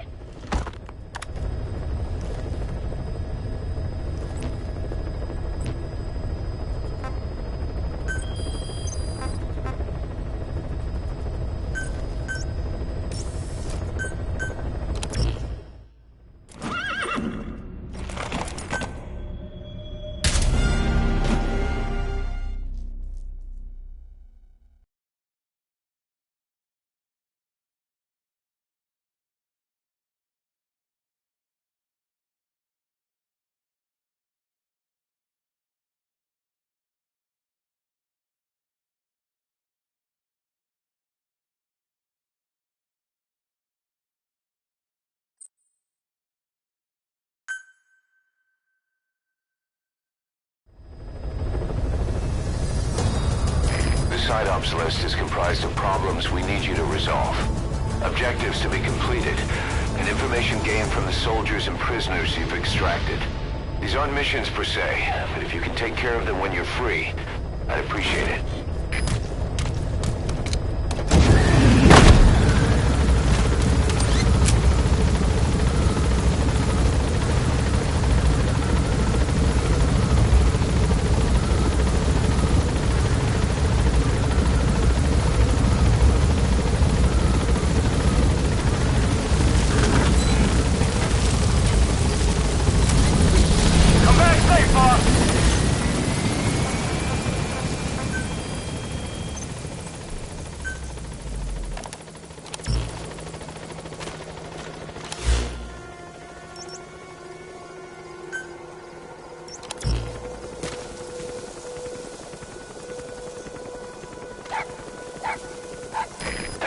Dog Pop. He's a tough little guy. Boss, this is no time to be playing with animals. What are you gonna do, boss?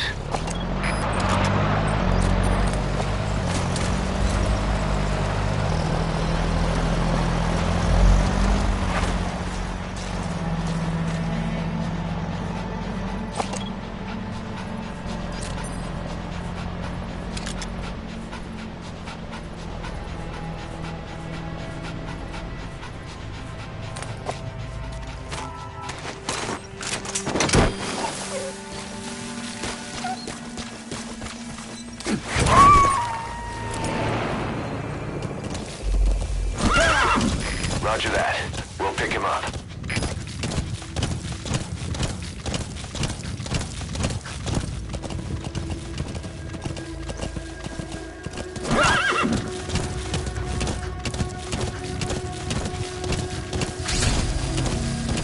We found out there's an English-speaking soldier somewhere in the region.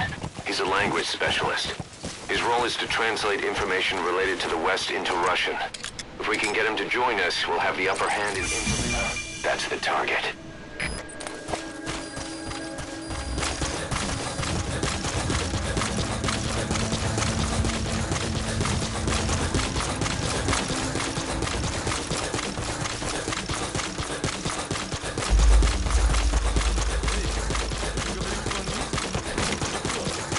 Наверное, работает в переводческом отделении, аналитики, западной разведки.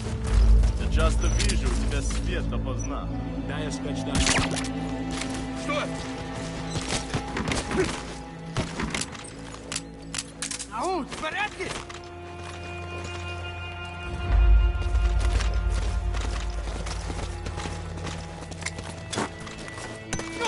Граната! Для меня на... А?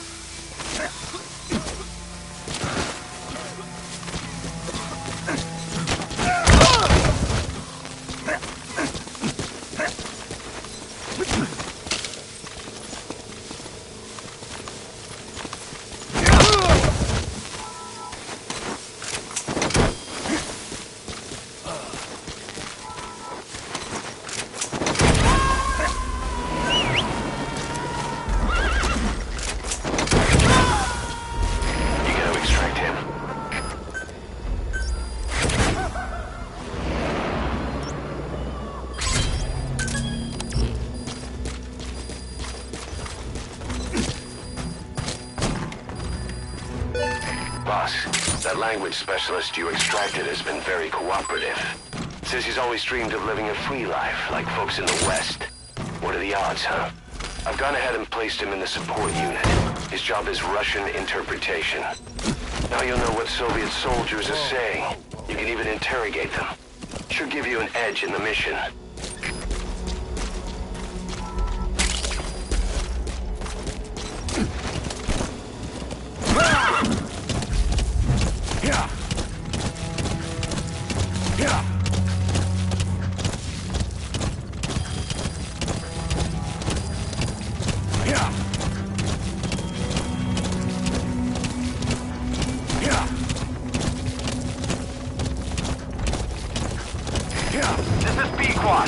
Arriving shortly at LZ.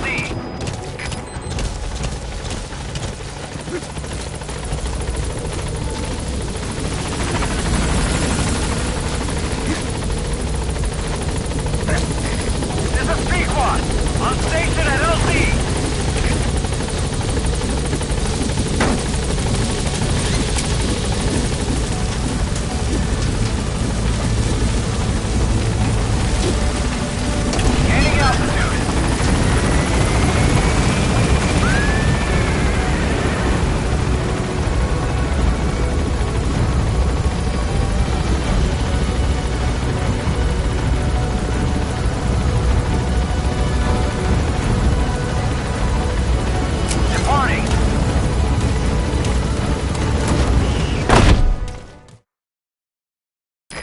Time in the field is bad for the body and mind. I think it's time you took a break. Do it for me. Come back to Mother Base ASAP.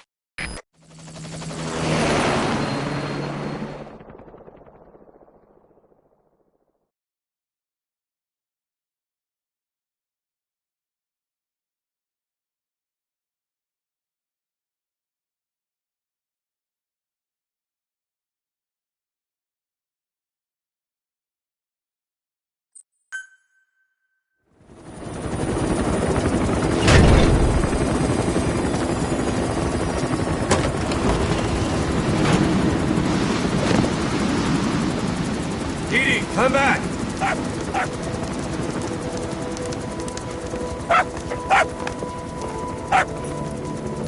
Mitch. Here's the dog you brought back. Bit of a troublemaker. Not sure about the breed, though. He'll get bigger? Uh-huh. Like this. You know, I can look after him. He's still a pup, so he doesn't listen. I have a feeling someday he'll be useful. I suspect you discovered a real diamond in the rough. With a little polish, I say we got a true diamond dog on our hands.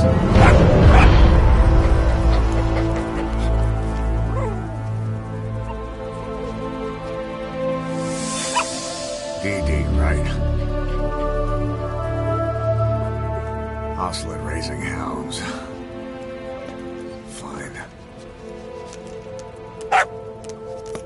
Come on, Dee.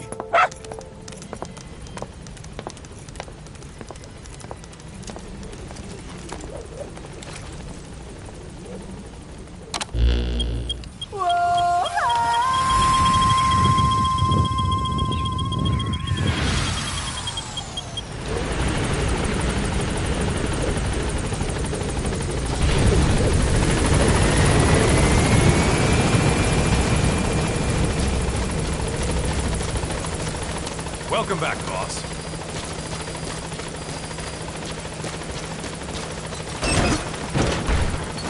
Boss.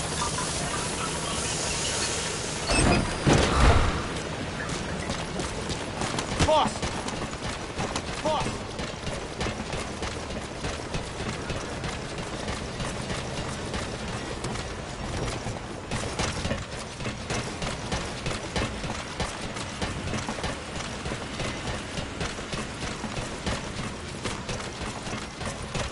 Thank you for letting me join the ranks, boss. Boss.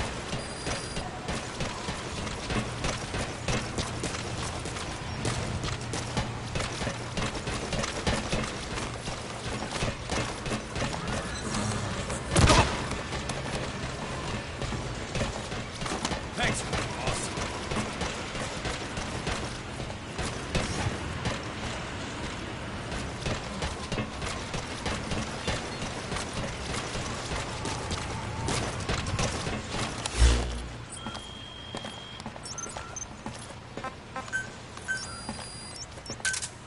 Roger. Morning, boss. Boss. This is B-Quad. Arriving shortly at LZ.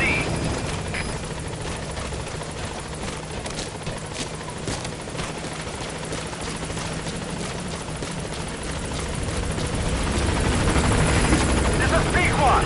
On station at LZ.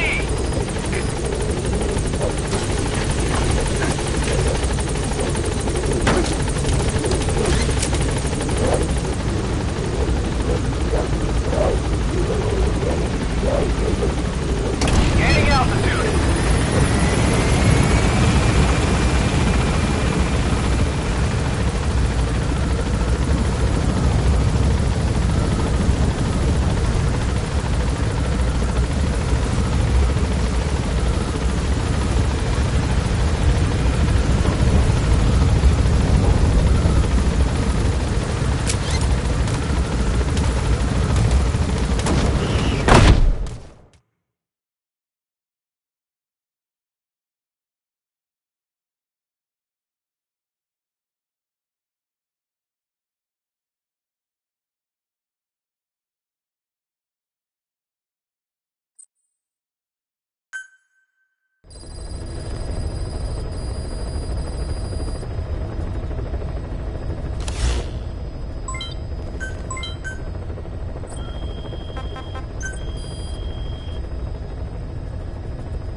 your horse for traveling long distances.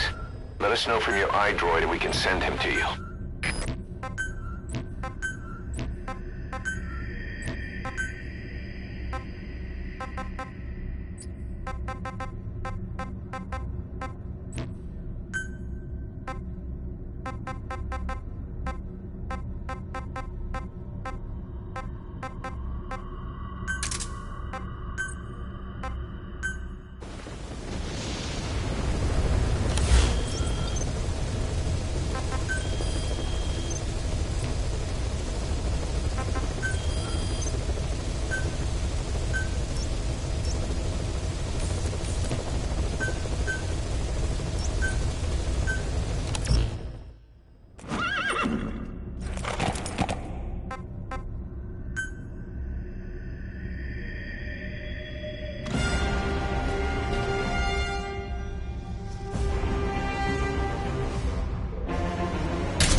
You need to disable the Soviets' reinforcement system by putting a hole in their base-to-base comms network. Head for the Eastern Communications Post and destroy its comms equipment. First, use the binoculars to locate the communications equipment at the facility.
He's coming too.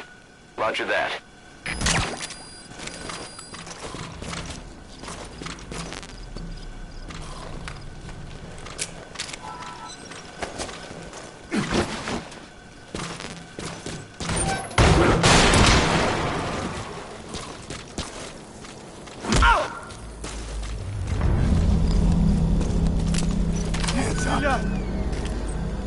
On the ground. Spit it out.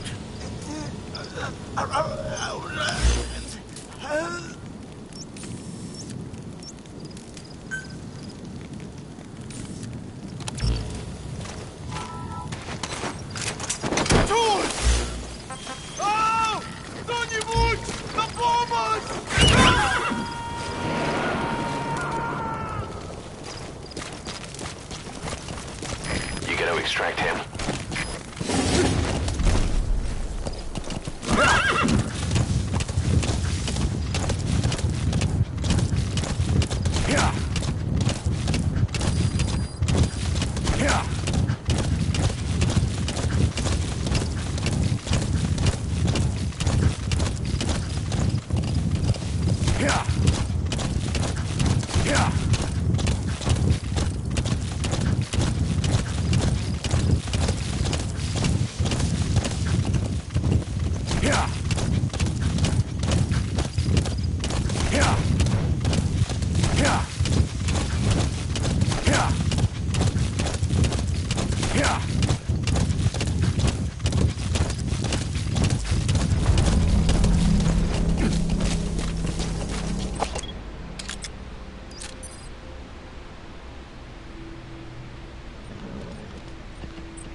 subject on board.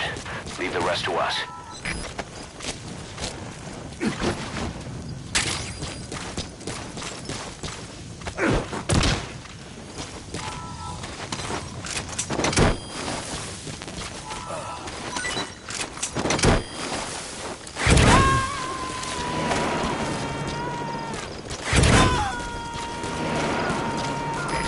Extract him.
Coming too. Roger that.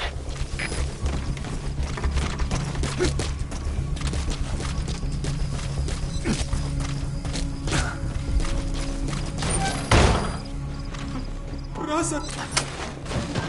Amen. Because I was wrong.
Thinking of using C4?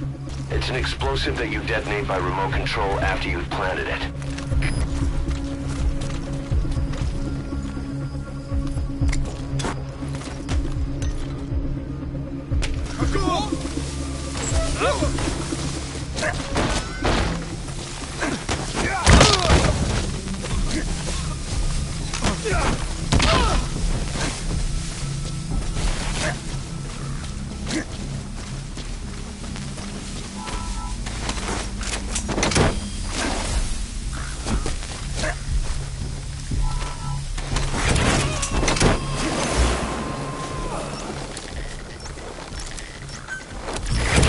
On board.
Это КП, понял. Не позволяйте им застать вас со склону. Будьте начеку. Конец связи. Штаб, это КП. По нам велся огонь. Открыли огонь в ответ. Но потеряли врага.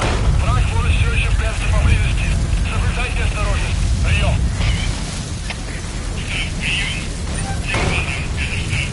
Всем базам, усилить безопасность и готовиться к возможному контакту с врагом. Конец связи.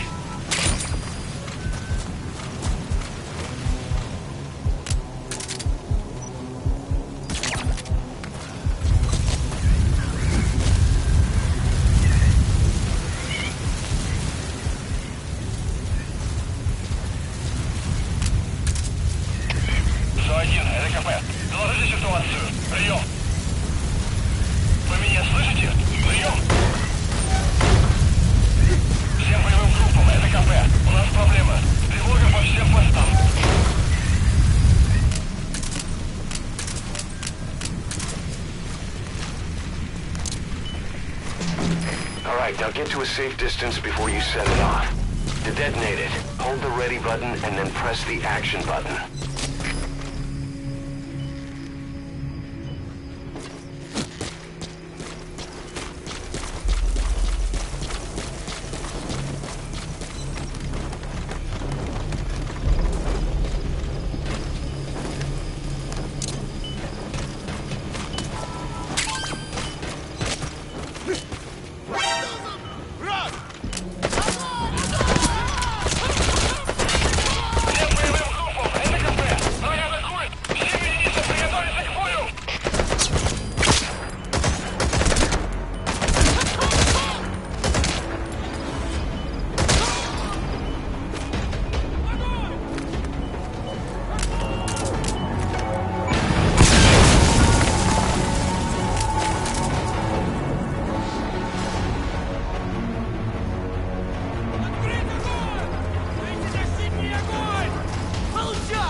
Subject on board. Leave the rest to us.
Use the binoculars to locate the communications equipment at the facility.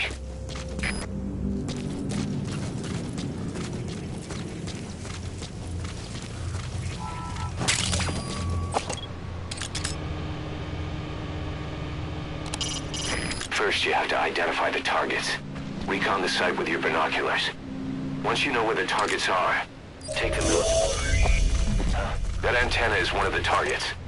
There should be more. Keep looking. That's another one of the targets. Do you see any more?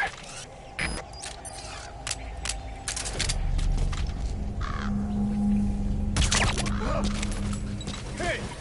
Ты в порядке?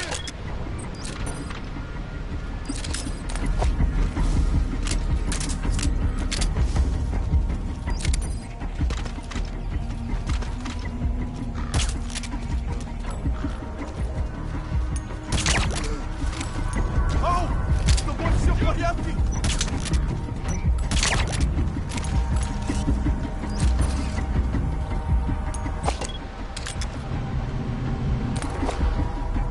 Ау, в порядке?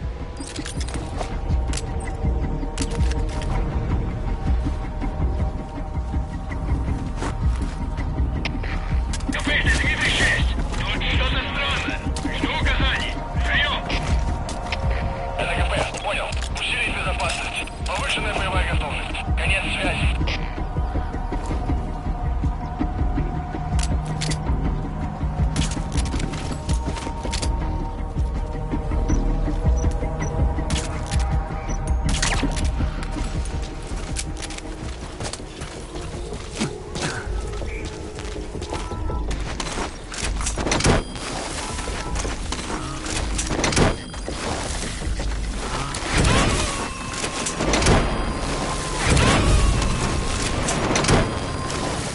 He's coming too. Roger that.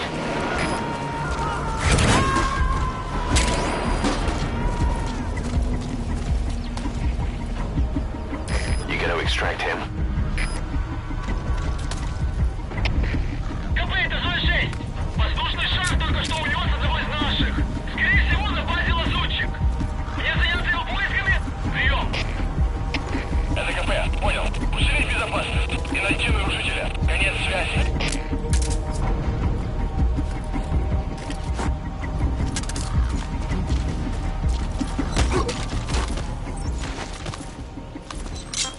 Speak.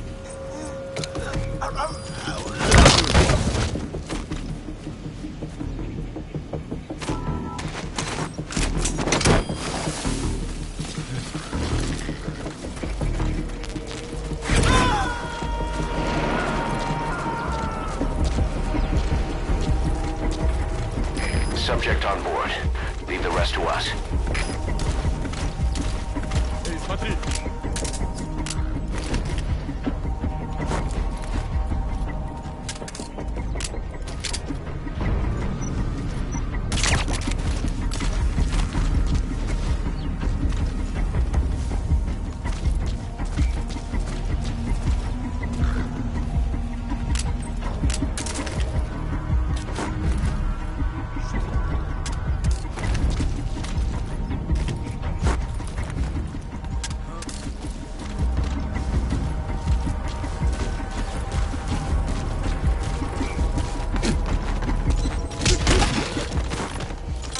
Spit it out.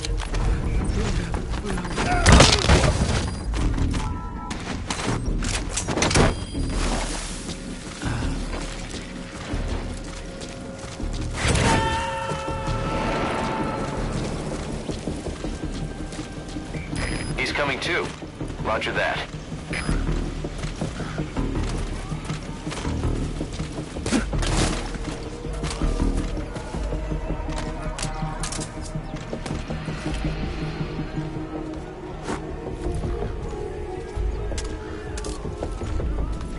Какого? Что ж, что такое? Что? Контакт!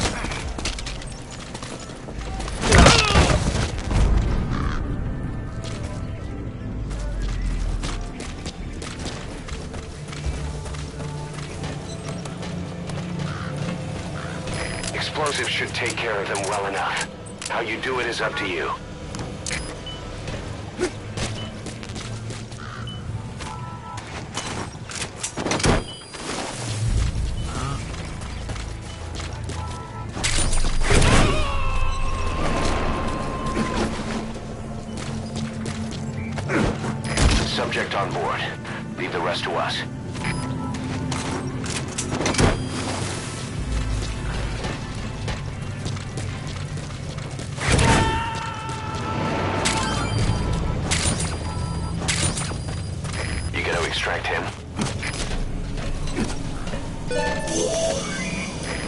looks like the target.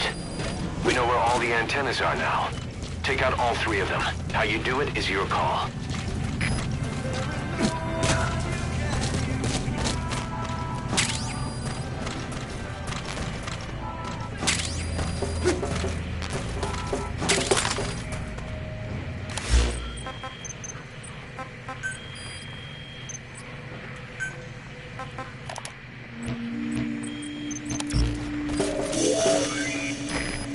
Transmitter is used to relay messages between outposts. Take it out and the mission's complete. We have the locations of all the targets. Destroy either the radio transmitter or all the antennas to shut down communications between the enemy outposts. It's all up to you, boss.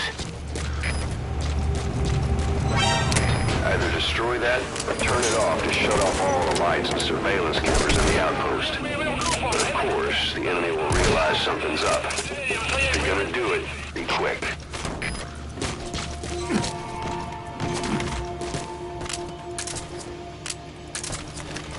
Explosives should take care of them well enough. How you do it is up to you.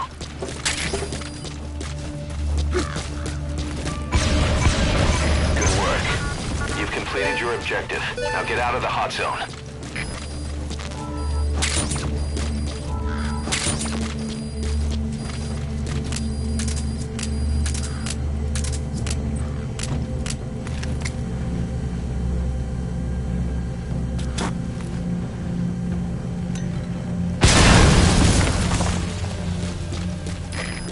Their anti-air radar? It wasn't one of the targets, but that's put a hole in their air surveillance. The chopper will be able to get in close now. You can designate a landing zone near the outpost.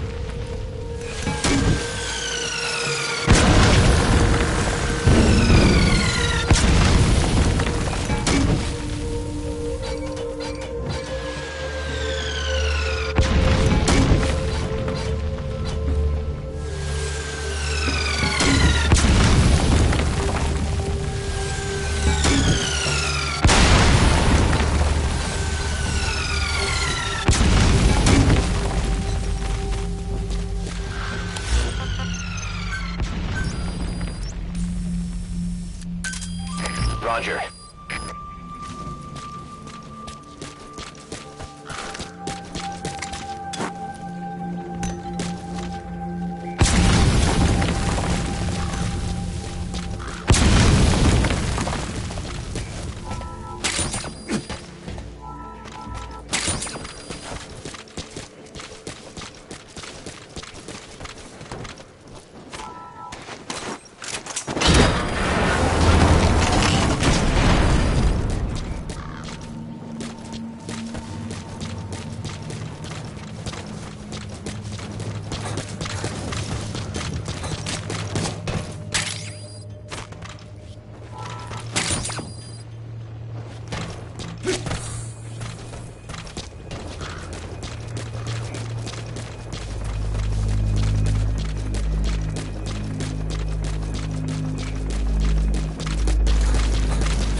Mission complete.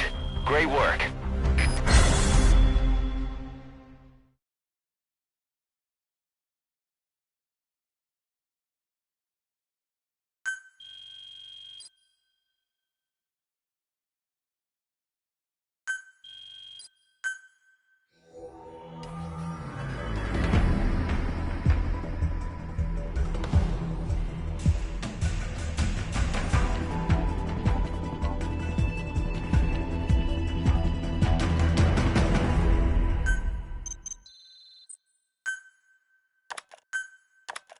Our army is growing like crazy thanks to you, boss.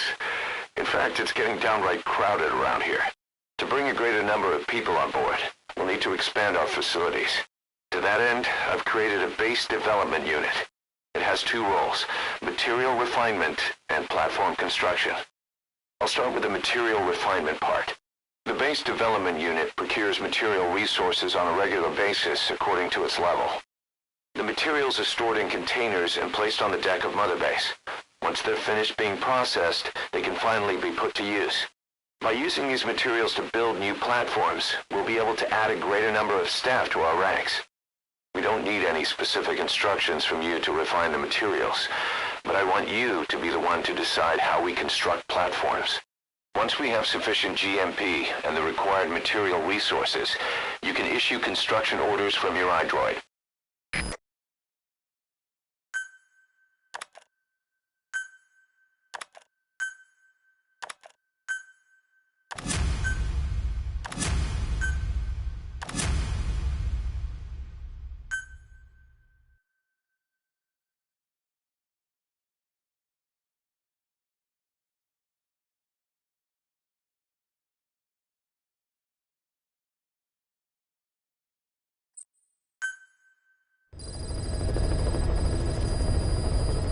Boss, we've received a back-channel request from Langley.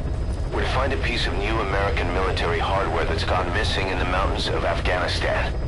It's a difficult mission, but I'd say you're back in top form by now. Check your iDroid for the details.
held prisoner at the Wak Sin barracks.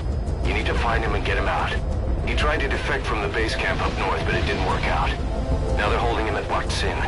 He's offered his technical skills to us as long as we can guarantee his safety. You have to extract the target.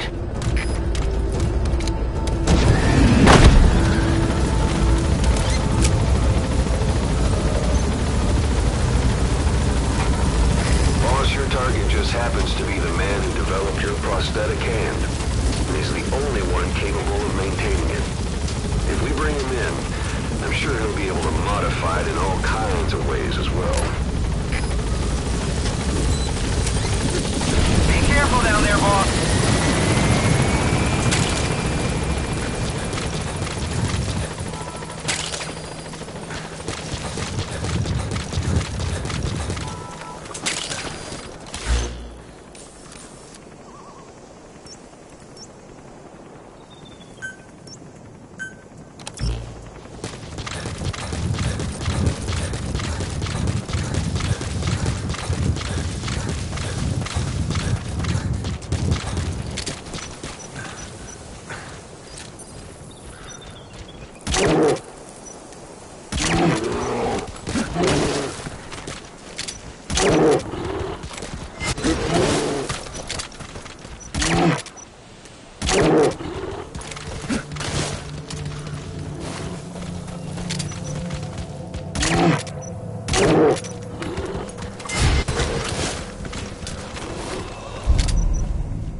Spit it out.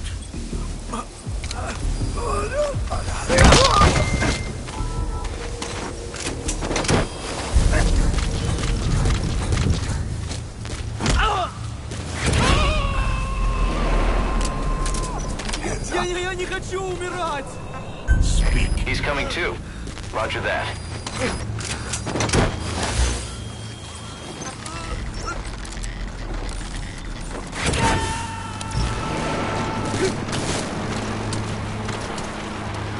You gotta extract him.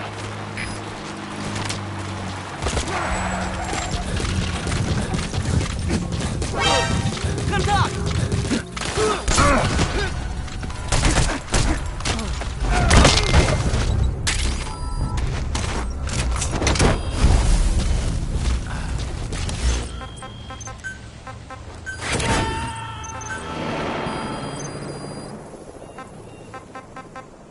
Subject on board. Leave the rest to us.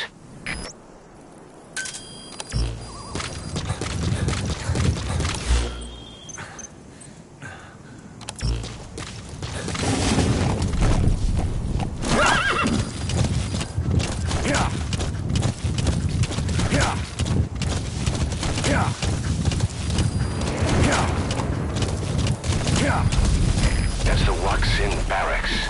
The target is somewhere inside that outpost. The Soviets consider him a traitor now, so he'll be treated like any other prisoner.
Я не хочу умирать!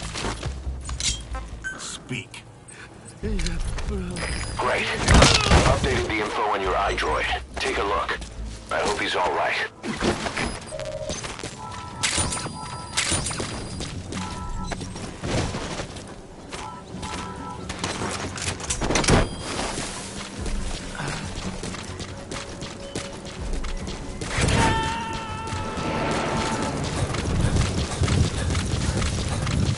He's coming too. Roger that.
Prisoner doesn't look like the target.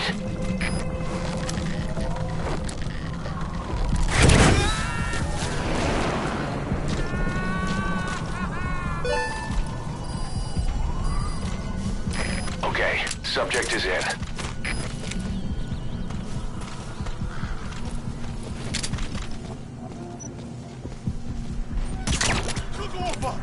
Ау! С тобой все в порядке?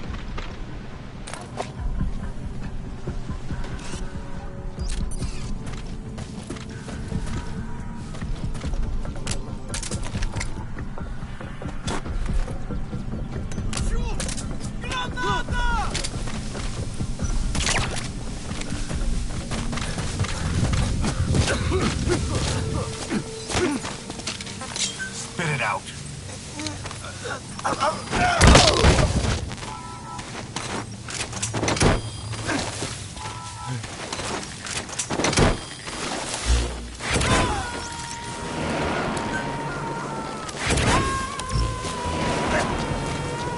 Subject on board. Leave the rest to us.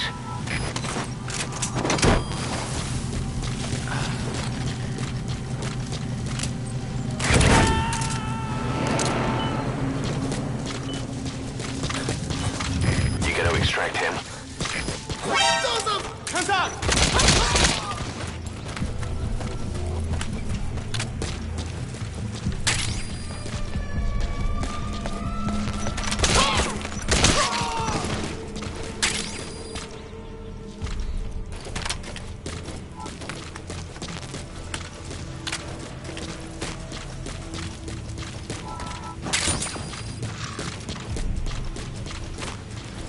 Boss, you've entered a building.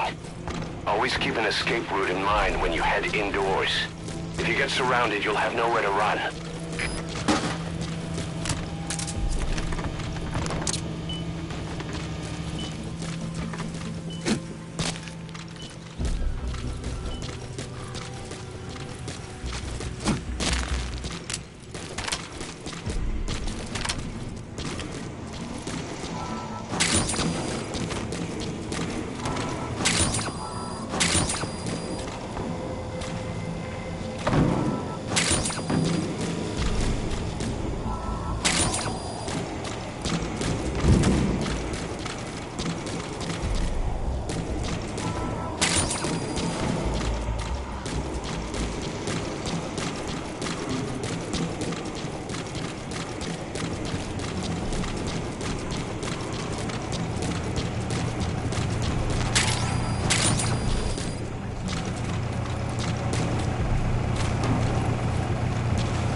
Coming too. Roger that.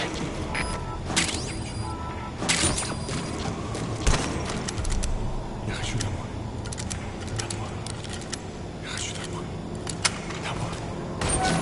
Помоги мне. Is that him? That's the target. Looks like we found him.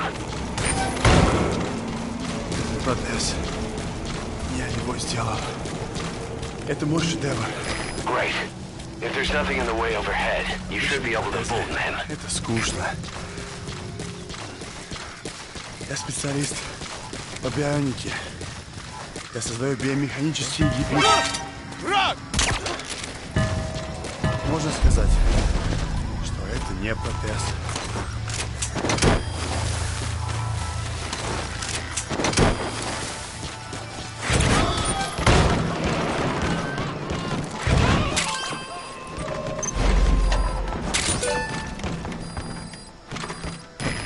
Extract him.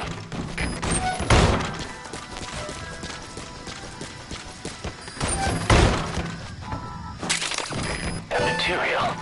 It could be just what we need to develop new weapons and equipment.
Transmit a request from your iDroid and I'll send supplies right away.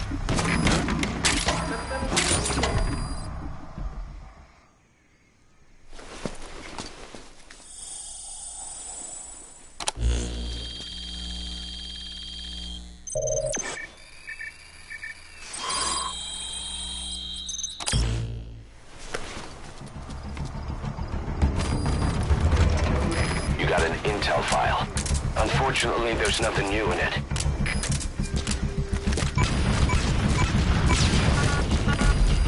You destroyed their anti-air radar? It wasn't one of the targets, but that's put a hole in their air surveillance. The chopper will be able to get in close now. You can designate a landing zone near the outpost. Это КП, понял. Немедленно все осмотрите. Конец связи.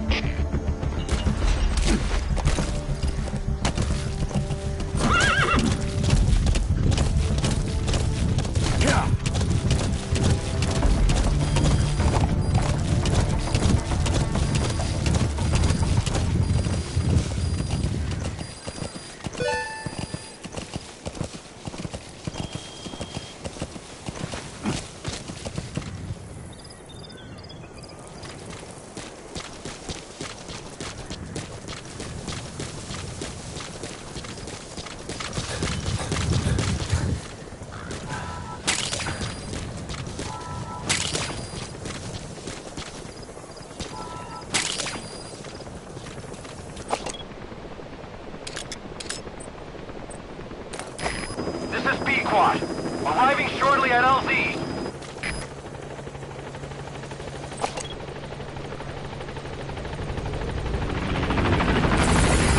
This is P-Quad. On station at LZ.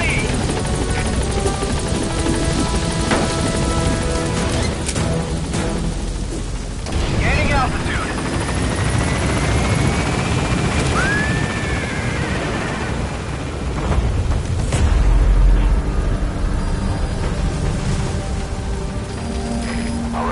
You're out of the hot zone.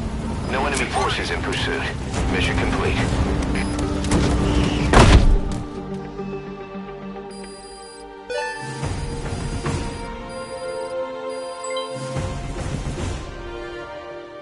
Yes, mission complete. Boss, that was exceptional.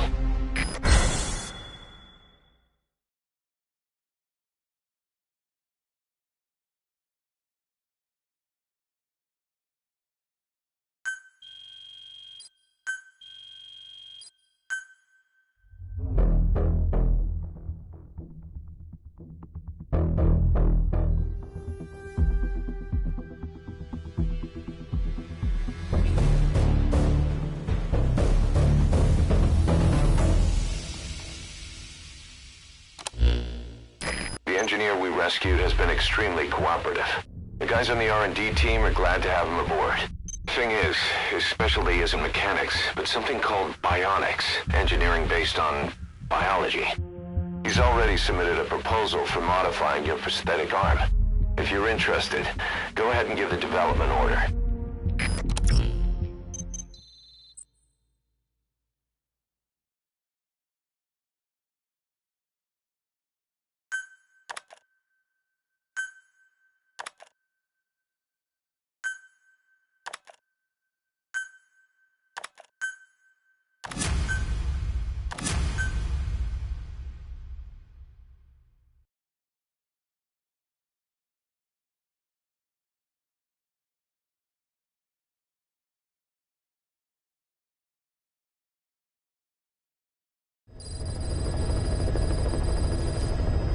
Boss, as requested, we've added an analyzer function to your binoculars. Now you can view soldiers or POWs and get a readout on their rank or any special skills they might have. Depending on their skills, they may even be able to develop new types of weapons or items. Try it out the next time you're thinking of folding someone.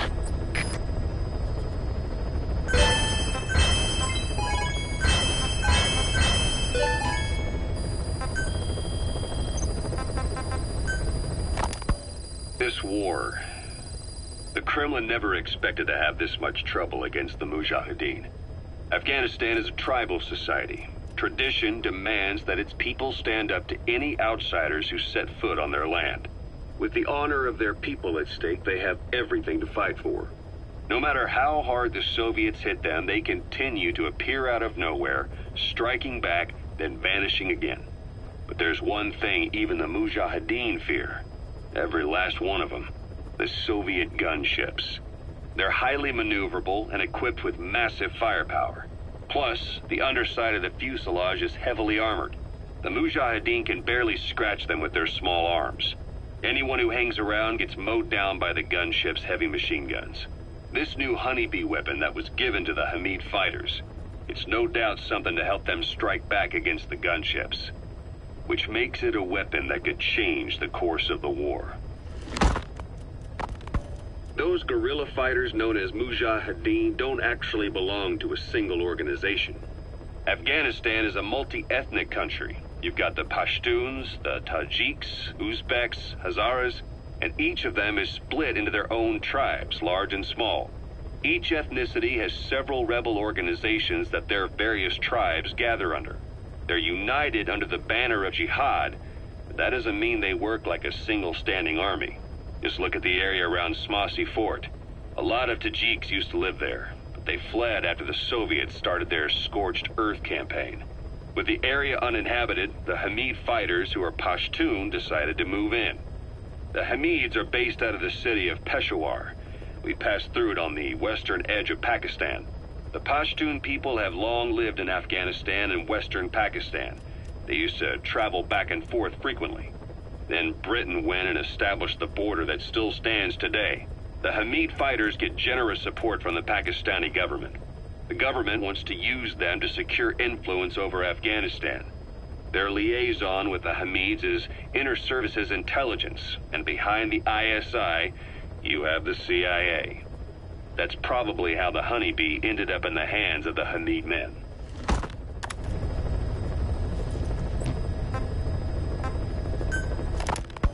Ocelot said the number of private forces is increasing, and they've modeled themselves after us. They're a far cry from the likes of us. But why? 9 years ago we made enemies of the world as a nuclear-equipped force, independent of ideology or state. Yes. Sooner or later the real UN would have stepped in. So why are they giving these PFs free rein? That's our fault too. What do you mean? What happened 9 years ago was a real problem for a lot of people. An organization as big as ours, with our facilities, was wiped off the map. Not an easy thing to hide. But if our existence came to light, so would the names of our clients. We had contracts all over, east and west, from superpowers to banana republics, the lot. Our clients denied all association with the likes of us. They had to make sure things didn't blow up on them. But at the same time, they missed us. They really missed us. The demand for armies for hire was as strong as ever. The international community turned a blind eye to what happened to us, despite still needing people who could do our jobs. History couldn't afford to lose us. As soon as we were gone, they needed a replacement. So private forces spread everywhere. And they're all just a phone call away. But still. I know. PFs are totally different from what we envisioned. Nation-states, revolutionaries, terrorists. They have a lot of clients, and Cypher is one of them.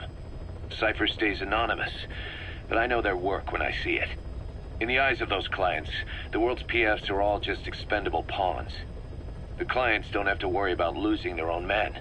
Nobody knows they're involved, and PFs are cheap. In short, the world is chewing up soldiers and spitting them out. Even some of the old Mother Base's survivors are still working for PFs. Some guys created their own smaller forces. Others were taken on by emerging PFs. Everybody's gone their separate ways. But none of them are living their dream, because they're not fighting with you. Of course, I tried to headhunt as many of them as I could for Diamond Dogs. It was all a waste of time. They said they weren't interested without you to lead them, but now you're back. And everything's gonna change. We'll unite all private forces under you, transcending nations and economies. What is a nation? Just a patch of dirt. The bonds among us will surpass nations, and that's what'll put the world under our control. We'll establish a new kind of country, redefine the very concept of it. Even Cypher will be below us, an extraterritorial federation of military nations. The United States of Force. Once word of Big Boss's return starts traveling, that'll be our true deterrent against Cypher. In other words, no one will dare to come gunning for you. How do you figure? Cypher lacks a large-scale fighting force.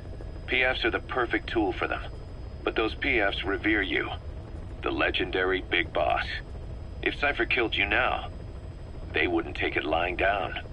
Maybe they'd even go looking for revenge, but they definitely wouldn't keep doing Cypher's dirty work, even if it put their lives at stake.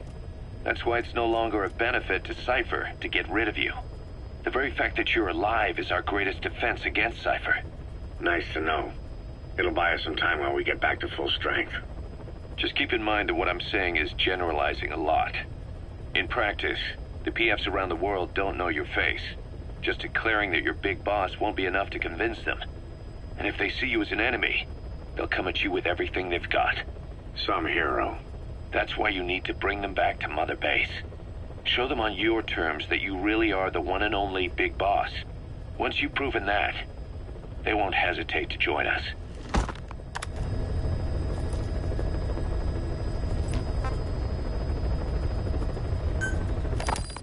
We were lucky to get our hands on that cyborg arm developer. There's no one in Diamond Dogs who can so much as maintain that thing. Bionic arm, not cyborg, if you go by what he calls it. But you're right, the East is light years ahead in bionics. They can even detect through the skin the slight electrical signals from the brain that order muscles to move. The Soviet Union completed their first bionic arm capable of doing that back in the 60s. Although I guess that news didn't really reach the West. No kidding. Zadornov's was the only one I ever saw. Quite a shock to see it for the first time. And it was no mean feat to get hold of Snake's arm. I couldn't get one for you at the time, but you know, now... Forget it. I've no intention of relying on bionics. Right now I need to keep the pain fresh in my mind. Well, it's your decision. But don't you find it... inconvenient? Not a bit. But the phantom pain... it never lets up. Do you know how many men I saw die that day? There's nothing we can do to bring them back. And you expect me to care about getting a measly arm and leg back? Sorry. But my pain belongs to all our dead comrades. I'll keep living with it for their sake. It'll guide me straight and true until I've gotten them the vengeance they deserve.